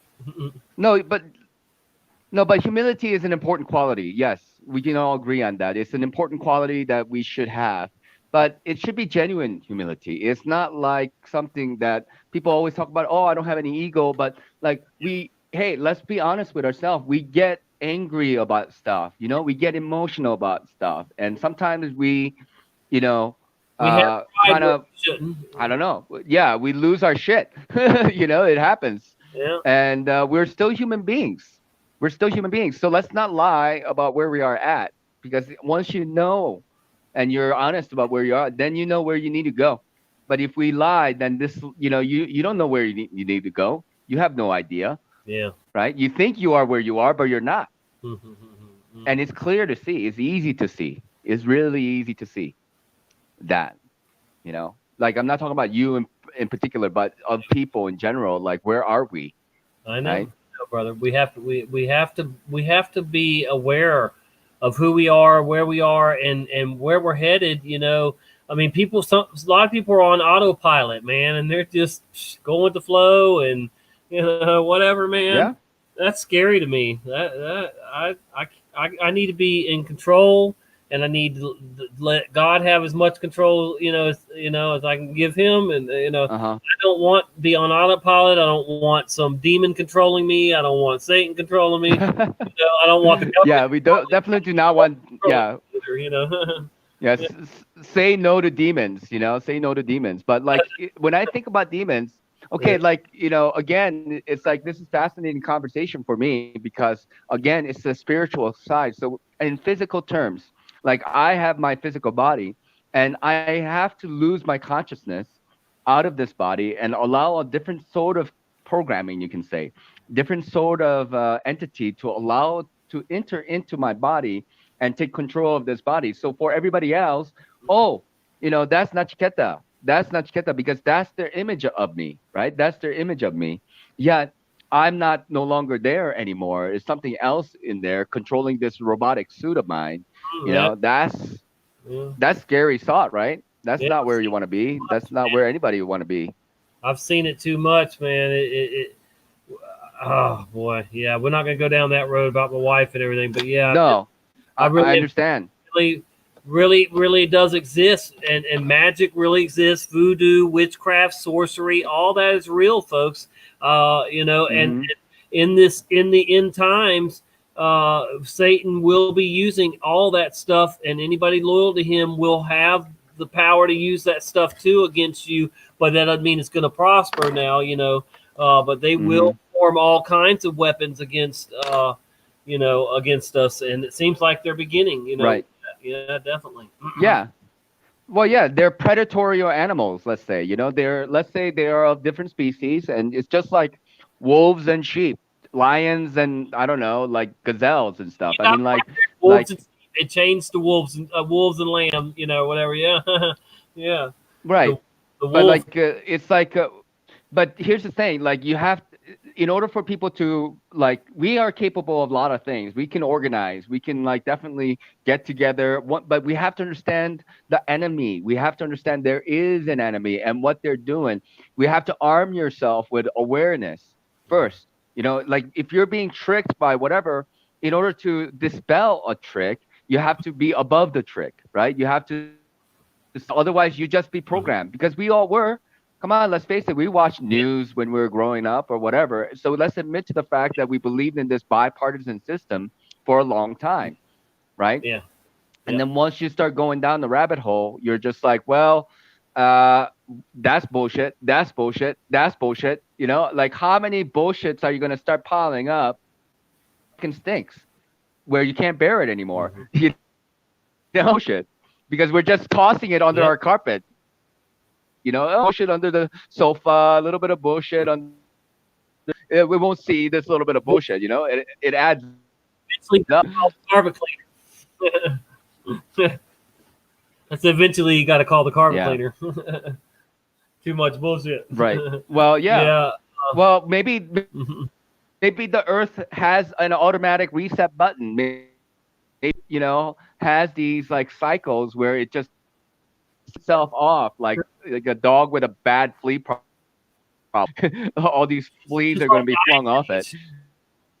Yeah, just like an ice age, would be a cycle, to part of the healing and whatever, Right. Yeah. Absolutely. Aged, and that was about 12,000 years ago, 12,500 years. We had another big one, Yeah, 400, 500, 400 years ago or so. I think 400 years ago. That's called the grand solar minimum. Sun activity, how much sun activity is. Once it starts to go below a certain, this kind of a minimum angle of this, all kinds of shit starts to happen. Like shit that's coming. That C19, I mean, being time as the coronavirus is coming. So it's kind of, for me, it's like chicken and a egg kind of situation. Like what's causing what out there, and is this association that we have of our history where there are paintings of comets and then there's famine, disaster, cataclysm, apocalypse, disease, plague, death, you name it, everything but volcanoes, earthquakes, everything bad is associated with it. And you're like, shit, that's not good. I don't know if I want to experience that or not, right? Is it wormwood? Right. Yeah. So like a lot of people have questions. I have questions, and you know, it's kind of like Boy Who Cried Wolf, because like we went through the Y2K. Oh my God, the computers, you know, they were not designed to go past the year 2000, and everything's going to crash, and we're not going to have electricity. And we're like, oh no, is that true? It's like, are we that stupid? Are we that stupid? You know, where we depended on everything, and somebody just forgot to make a extra dial for 1999. So if there's no 2000, is that the reason why we're gonna all die? You know, I mean, it's countless. It's countless, and then it's like the Al Qaeda, and then you know we're gonna go to war with the Middle East and Iran and everybody, and then we're gonna have World War III. I thought World War III is gonna happen like 20 years ago. No, okay, you know what's next? Like, oh, 2012. Oh yeah, 2012. You know, when like this stratosphere that's going to get sucked under, and then everything's going to turn icy. You know, north of Texas, and we're gonna all have to go down south. And the Mayans were right. Yeah, the Mayans. And Yeah. you know, it's like, how many times are we gonna cry wolf until we're like, oh shit, what's the next big disaster, man? And we're like, let's hope this is the one. Let's hope this is the one. We're gonna be right one of these days. We're gonna have to be right. Oh man. So do you think that they're gonna try and get rid of cash in the next year or so? Doesn't it look like they're demonizing it now, and they're just getting everything ready for? Well, that? yeah. I mean, like, I think there's a lot of things happening all at once. It's just like not one thing. Might as well they just pack in it's like the last big hoorah punch, to knock the victim out. I mean, like once that's all done, it's the grand finale. It's the crescendo. We're at the crescendo stage, so it can't be just one thing. So that's where we kind of falter. Sometimes like as myself, like when I think about the situation, it's because of 5G, and then it's like the only thing. No, I think it's got to be multiple things all happening at once, right? Like not one. I mean, it's not because of that. That's like part of the process. That's part of the factor, and they all contribute to what? Total control. 5G control. Okay, vaccination control. Okay, whatever, your money system control. Like, how are you going to earn money? Who's going to have money? What kind of money is it going to be? That's control. It's all about control, and they all contribute to this idea of control. That's it. There's nothing more to really figure out. We don't need to be rocket science to understand that they want us locked down, like mentally. They don't need to lock us physically into our homes anymore. They don't need to do that. If they have us mentally locked down by like understanding our thoughts, or being able to use any kind of tactic to shame us into submission, where we are just follow, or then we just go crazy, and then it gives us an excuse to go to the institution to be, further mind programmed. I mean, you name it, it's just control. Nobody's out of line. Nobody can go out of line. How can you go out of line if you don't even have control over your mind? You know what I mean? Like, now people can go and do stuff now, but it ain't going to be soon, right? Yeah. They're probably going to lock down at least the cities that they're scared of, that they're trying to say have the worst problems and stuff. But I don't know. Part of me thinks they're just gonna, they're gonna fake enough deaths that they can justify 2 more weeks, like that kind of crap, and keep it going until they've got the vaccine with the mark ready. And let me go ahead. Think about all right. So how many deaths are there in America every year? And so it's about 8.8% right now of every 100,000 people. So we have 320 million, something like that. So if you do all the math on it, I mean, it isn't, but it's less than 1 million people that that they could even say possibly died from the coronavirus, right? Because if they can't say that more people died from the coronavirus than died from that normally die from anything and everything. You know, I boy. think You they get what can I'm really trying- say whatever they want. They can say whatever they want. I think they will say whatever they, as long as they think it's believable. As long that the public will buy it, they will pump it out there. Yeah. It doesn't matter. There are going to be few of us going to say it's a straight up, but they've been lying about many things over the years and gotten away with it. They keep giving them credibility. God, what they said yesterday. It's like a narcissistic girl who is lying to you all the time, and then you're just misremembering. No, thing, and like the rest of Americans are like wives, where they're just kind of like, yeah, I believe you, what? Otherwise, I have no. I'm sorry, but this is ridiculous. Yeah. So they they will probably fake then thousands and thousands of deaths in the next few days to try and keep this thing going, or they'll give up and start trying to let things go back to normal, and then they'll just hope that they can pick it up in the fall when the flu season comes back, because they can't make this thing work without a bunch of flu unless they can get people to believe in fake cases and fake deaths. But and we'll see how that's going to play out. And not to mention, now I said a couple weeks ago they were going to have dead children to make people believe, and they've already had now a couple children, God forbid, now I think that they've said they've died from it, and a few more that have it and all this.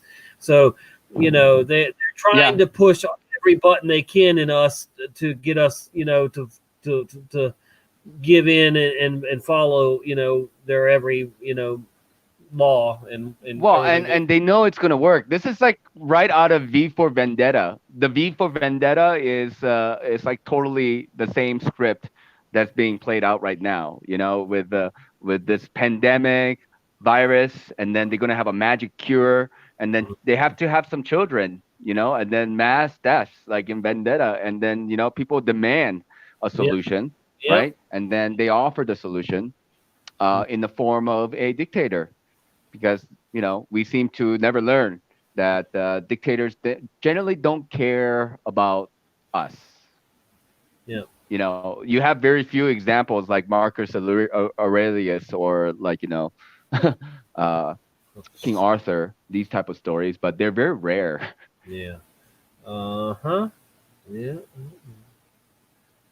Yep. Yeah, it's not looking like things will ever go back to normal, and that's why I think even Bill Gates keeps reminding people every day that they interview him that it's not going to go back to normal anytime soon, and that's the way he wants it, is to stay chaos until they can get this vaccine and mark of the beast ready for people. Well, yeah, and nothing can go back to normal anymore. It's not possible. We are way past that, because, like, all right, you have a couple scenarios. Really, you have either people continue to go in this direction, and only logical endpoint in this direction is mandatory vaccination, being chipped, 5G, total lockdown, total control. In that sense, I think that's one direction. That's one avenue, let's say. Another avenue is people start to wake up and it's like, hey, everybody's been lying to us, and all this vaccination stuff is bullshit. And it's like their awareness in itself will completely, because it will be like a wildfire, in a way in which, if it's like enough people just catch up to it, it's like there's an ignition point where everybody, just like 100 monkey syndrome, where they all catch on and be like, yeah, of course this is all bullshit, and there's nothing the government can do, because they know they've been caught red-handed. They can continue to keep doing this because people are believing in it. They know that. Yeah. So, will there be enough people wake up and stand up and knock the card game over, or whatever? Because it could go either way.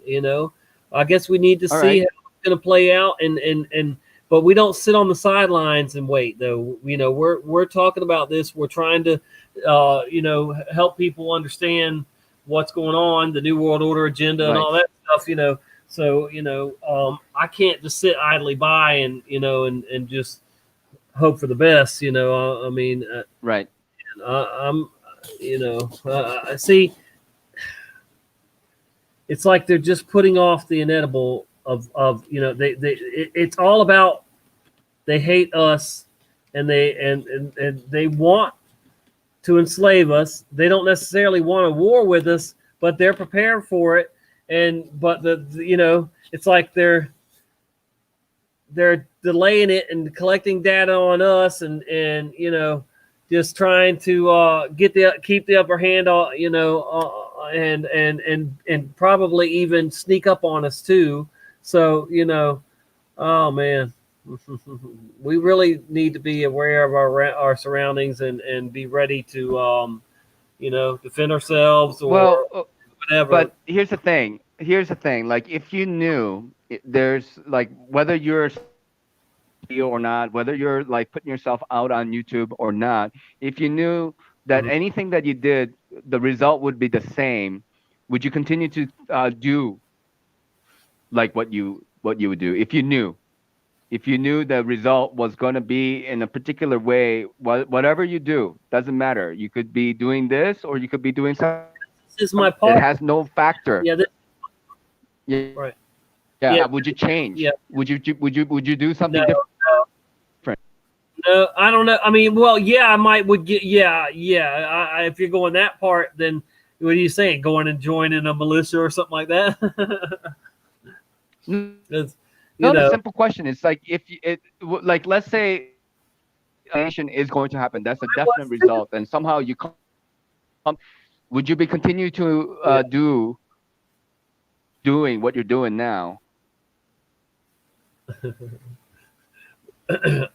I think that we're meant to be doing what we're doing right now, having this conversation and sharing our insight and our what we think's going on and everything. I think that no matter what, we can't be silent. So yes, I would always stand up and speak up, and I'm open for other ideas of how we can get. Now I know voting isn't going to work, and and all that, and calling your senator and that crap. They don't give a crap what you got to say. So but the people do. I mean, and that's what we got to do is just keep waking up like-minded people or possible like-minded people.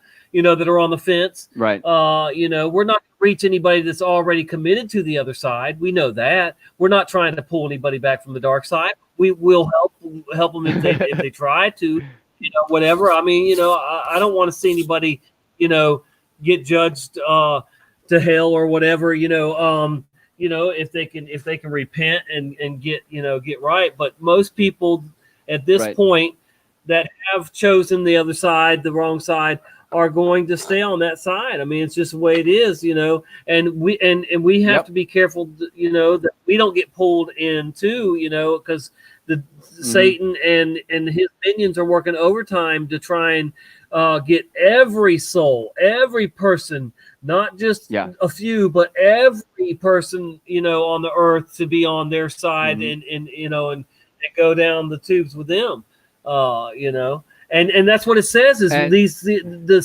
Satan and the falling angels come down here with a lot of wrath. They're mad that they're stuck down here, and so and time is short. So they're gonna certainly come after us with all they've got, and it seems like they're starting to.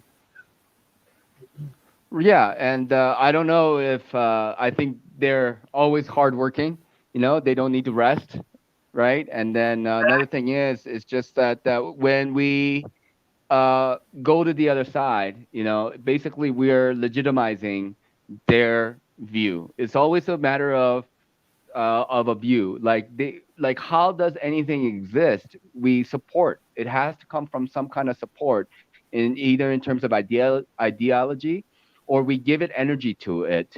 And these nefarious forces, to me, they live in a spiritual world, right? They live in a spiritual world where they suck energy from us emotionally. You know, this loosh stuff, I think it really exists. And in order to extract that, they have to put us into stress and pain and agony. Yeah. They torture for not to, like, you know, get some information, or there's not some alternate sake. They torture for torture's sake. That was written in 1984. Yeah, they love pain, misery. Yeah, they definitely trying to in you know make us go through hell, you know, until we join them. Right. And we do, you know, we like this world that we're living. It's a tough world. It really is. You know, there's like I've been all over the world, man. I mean, maybe not Europe or Africa or South America, but like East Asia. Like I've seen some rough spots and the kind of existence like people have to go through, you know, in Nepal, you know, in India, you Yeah. know, like in Vietnam, in those places, China, man. It's hard to imagine. North Yes, Korea, hard to imagine. places where it's hard to be a believer. Yeah, North Korea, man, it's tough. It's really tough. I mean, like you're so under the boot that nobody dares to get out of line, you know. And in South Korea, it's also very similar, but they're not as forceful as North Korea. South Koreans are also very much easily programmable. It's like a very tight knit culture, and you know, I can say it. I can speak about it because I'm South Korean. I was born in South Korea, and I spent, you know, 10 years growing up there, and then I was adopted to America. So I spent from 10 to 25, 26 in America, and then I went back to South Korea from 26 to, you know, 36. And so now I'm about 41 and a half.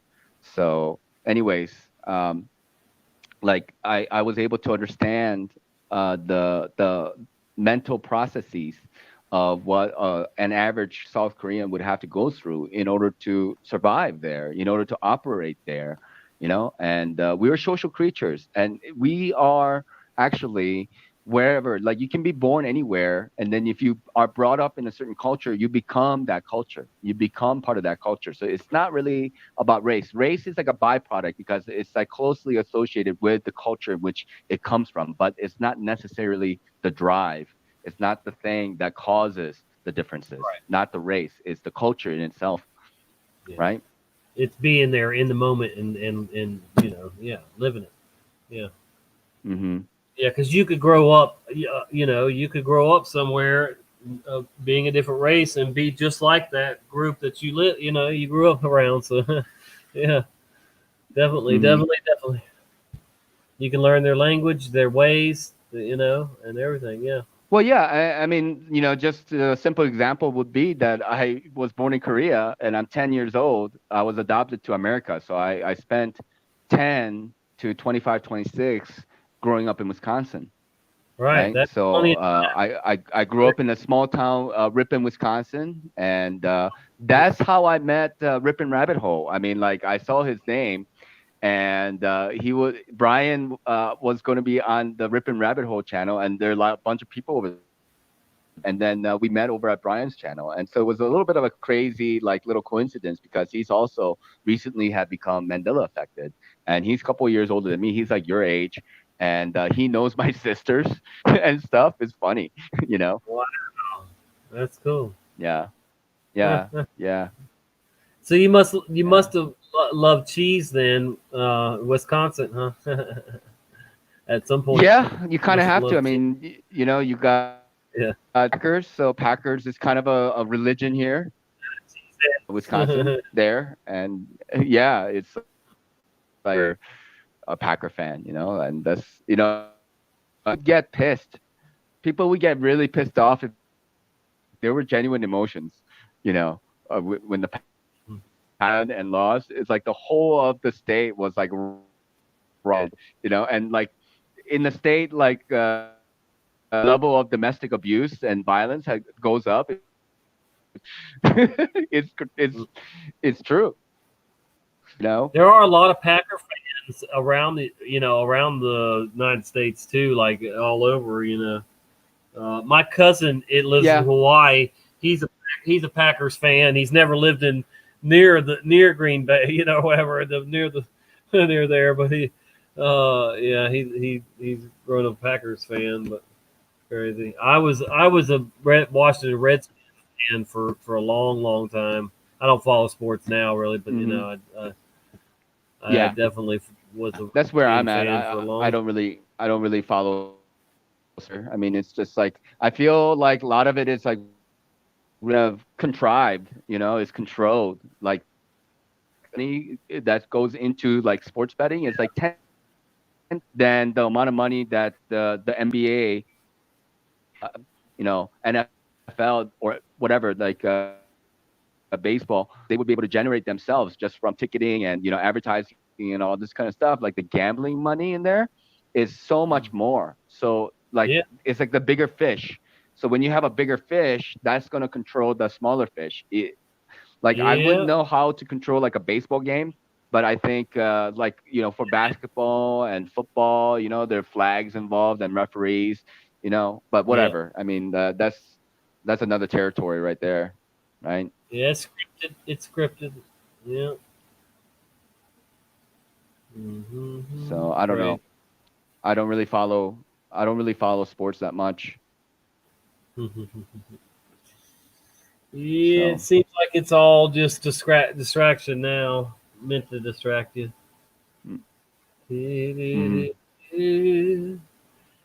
Would What you time is it over there, man? Huh? In Florida? What time is it over there right now? It is 4:44. Yep. Oh my God, really? 4:44. Yep. I was just asking. This is and we've been on for 3 hours and 34 minutes. Yep. Yeah. I mean, whenever you're ready to go, I'm happy to say goodbye. I know it's late. So I won't let this get over 4 because, like I said, I'm gonna try and do shorter ones now, so that if it does get flagged and removed, it won't be such a loss, you know. And sometimes you can get away with uploading them later, but you know, then you're also risking another you know, more trouble that way too. But did they give you a reason? What's the reason? I'm surprised they even told me that it got flagged. But me and Karen did one yesterday, and I think Voyden's joined us for a little while too, probably. Anyway, you know, they just said that somebody flagged it for review, and then they found it to be, you know, against the guidelines or whatever. So that, you know, they didn't give me too much detailed information.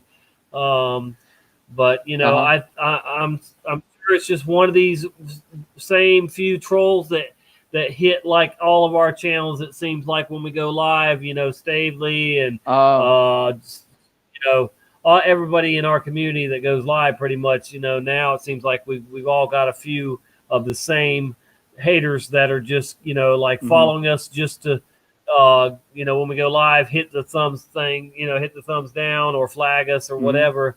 And, you know, Stavely's gotten his monetization taken away, and he's getting strikes left and right. So, you know, I don't know how much longer his 3 channels are going to be on here. You know, it's crazy. They are definitely trying to get rid of truthers. Yeah. know, So like, there's not much you can do about coming. I mean, the new people are going to come, and you can't assume everybody's a troll, but definitely, and you don't know how, you know, like if somebody, you know, down thumbs you, right? You wouldn't know who that is, you know, you wouldn't know. And then if somebody reports you, you wouldn't know who that's the right? Yeah. And right, that's right. But that's taking it too far to flag somebody's video, man. I can see if it's calling for violence or it's, you know, being this, you know, really breaking the rules. But I mean, you know, we don't make videos that deserve to be pulled off of here, you know. Not that you know, none of us do. I mean, you know, so you got to really be really got to have some problems, some issues with yourself in your mind or something to be flagging people's videos, just to be hateful and stuff. I mean, come on, man. That's just not Right. yeah. Well, and the fact that anything can be considered offensive, and that's all just kind of arbitrary, is whatever they determine it to be. There is no freedom of speech because it's just contents they want to put. There are a lot of stuff that they can do, like other tactics, like shadow banning you. I found myself having to go and manually resub some of the channels because I've been unsubbed, and I've been wondering why I haven't heard from certain channels, and then lo and behold, I'm unsubbed from them, and some people, they get a lot more views than they deserve. Those like view counts sometimes seem really strange. They have like 30,000 subs, but they get like 1,000 views, and it's like, shouldn't you get like at least 3,000? Like I think 10% or so is pretty average, 10 to 15% of the subs that you get, and that's the number of views that you will. I guess it also depends on the amount of time that you had the video up, but like it's hard to follow these analytics. Yeah. Yep. I know what you're saying there. YouTube, YouTube could be awesome. I mean, it really could. It could offer everything that we go outside of YouTube and bring back to YouTube to do these shows. They could have all that in-house where we don't have to use StreamYard or Google Voice or Skype or any of that stuff, man. I mean, they could make it, and they would probably entice me to give them some money instead of StreamYard. But I don't want to give YouTube any money with the way they are now and where they hate truth and hate us. So yeah, but yeah, well, they don't want to cater to us. They don't want to make their platform better for us. Well, even when you donate money through the chats, like YouTube gets like 35, 30, 45%. I don't know, 30, is that 45%? 45%, yeah. Mm-hmm. If 45? If you even get enough money donated each month to get it, though, you see. That's a lot. They get 55%. That's like, yeah, so you're giving half. You're giving half to YouTube, basically. Yeah, a little more than half. Yeah. Right. Yeah, and that's ridiculous. Like they need that kind of they need that money. They're getting money from all these people every month anyway, from prescriptions, and then the advertising. Oh my goodness, the money they make off advertising themselves. But that's the thing. If you have a monopoly on something, then you can charge wherever that you want. That's like, with the Bell Corporation or anything with Microsoft, they can charge you whatever you want for a faulty program. People paid already, for all this stuff because you have a monopoly on it. Mm-hmm. So it's nice. It's nice to have a monopoly because you don't have any competition. Competition is considered evil, and that's why all these corporations, they're all working together. Some people are saying like, oh, AT&T and Verizon, these are like companies that are in competition with each other. They would never work together. It's just like saying that Democrats and the Republicans never would work together. I mean, it's like, of course they would work together because they're trying they're trying to deceive you. You are the competitor. If you wise up, then they really have to go and be in competition with each other. But that's loss of money. When you have to compete with the other guy, then you have to drive the prices down until it's acceptable level. So your profit margin has to be low. But if they can both say, hey, this is the minimum standard, if they both go and agree to that, then they won't price gouge. Mm-hmm. Hey, Ann, how are you doing? What do you got? What are you doing up, Tommy? Have you checked out the moon? Sky's clear here in St. Pete. I went out earlier and it was too cloudy to see the moon. I saw it last night, and it wasn't pink yet, but it was getting there. It was getting bigger. But yeah, I don't think I'd be able to see it if I went out there right now. I might do it when I get off of here, but I think it's too cloudy. I think we're supposed to have some chances of rain the next few days or whatever. So, but I'm glad if you're getting to see it. If you are, and that's cool. And I'm glad you joined us here too. I have a lot of overnight shows. I have the early Truth Talk show that I'll usually start around anywhere from 10. Anywhere from 9 to midnight, and then my late, which is what we're doing tonight, the late Truth Talk show is where I do it overnight like this, you know. And I'm not even tired right now. I mean, I could go on, you know, but I don't want to. If I ended this one and then got back on and started another one, that, you know, that'd be great. But otherwise, it's like, you know, I don't want to just keep giving, you know, all these hours up for nothing. I mean, it's not nothing. Everybody here is experiencing it, and that's great, you know. But still, Well, it hurts when you no, you know, but you lose a whole show. I think it's and just then the about same. showing up. Like, you know, what you put on YouTube don't do anymore. It's just like same with Facebook. Like whatever pictures you share on Facebook, whatever comments that you put up there is no longer, like, it doesn't belong to you anymore in any way. And so we don't need to operate in fear. We just come on live, you know, and we talk about it. Of course, you know, we have to abide by certain rules, but being here and just talking about it, I think that's the thing. Like, you know, reruns are okay, you know, unless you have like a very specific topic that that we touched on that was very Oh, what happened? Come back, brother. You're up to 1,300 videos you've got on YouTube that you've uploaded. Show me, Sasquatch.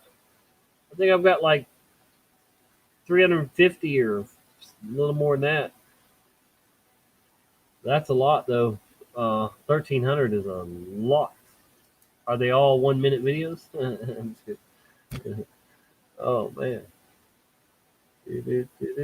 Hey, you back? Hello? You back? What happened? Did you say the wrong word again? I see you, but I cannot hear you. Bro. Wow, that is a lot. Hello? Yeah. Can you hear me? Yeah. I can't see you though. Your screen is all black, but I can hear you. Yeah, I'm still. I don't think it was on my end. Yeah, it's probably mine. I mean, I don't have the best connections here, obviously. I don't know if I have. I don't have any other windows at all open. Just this one. Let me take the banner off. Maybe that'll help you or something. Let's see.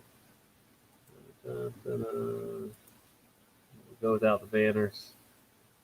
Are you there? Yep. Okay. Can you hear me? Yep. I can hear you. No doubt. Yeah, you said the wrong. You said the wrong word again. I don't know. Now you're gone again. Wow. Hey, well, I'm gonna I'll just start a new stream. I'll let this one go, and if you people want to come right back, I'll just start a new stream. That way, we beat the haters too. All they'll get is 3 hours and 45 minutes. So I'll be right back.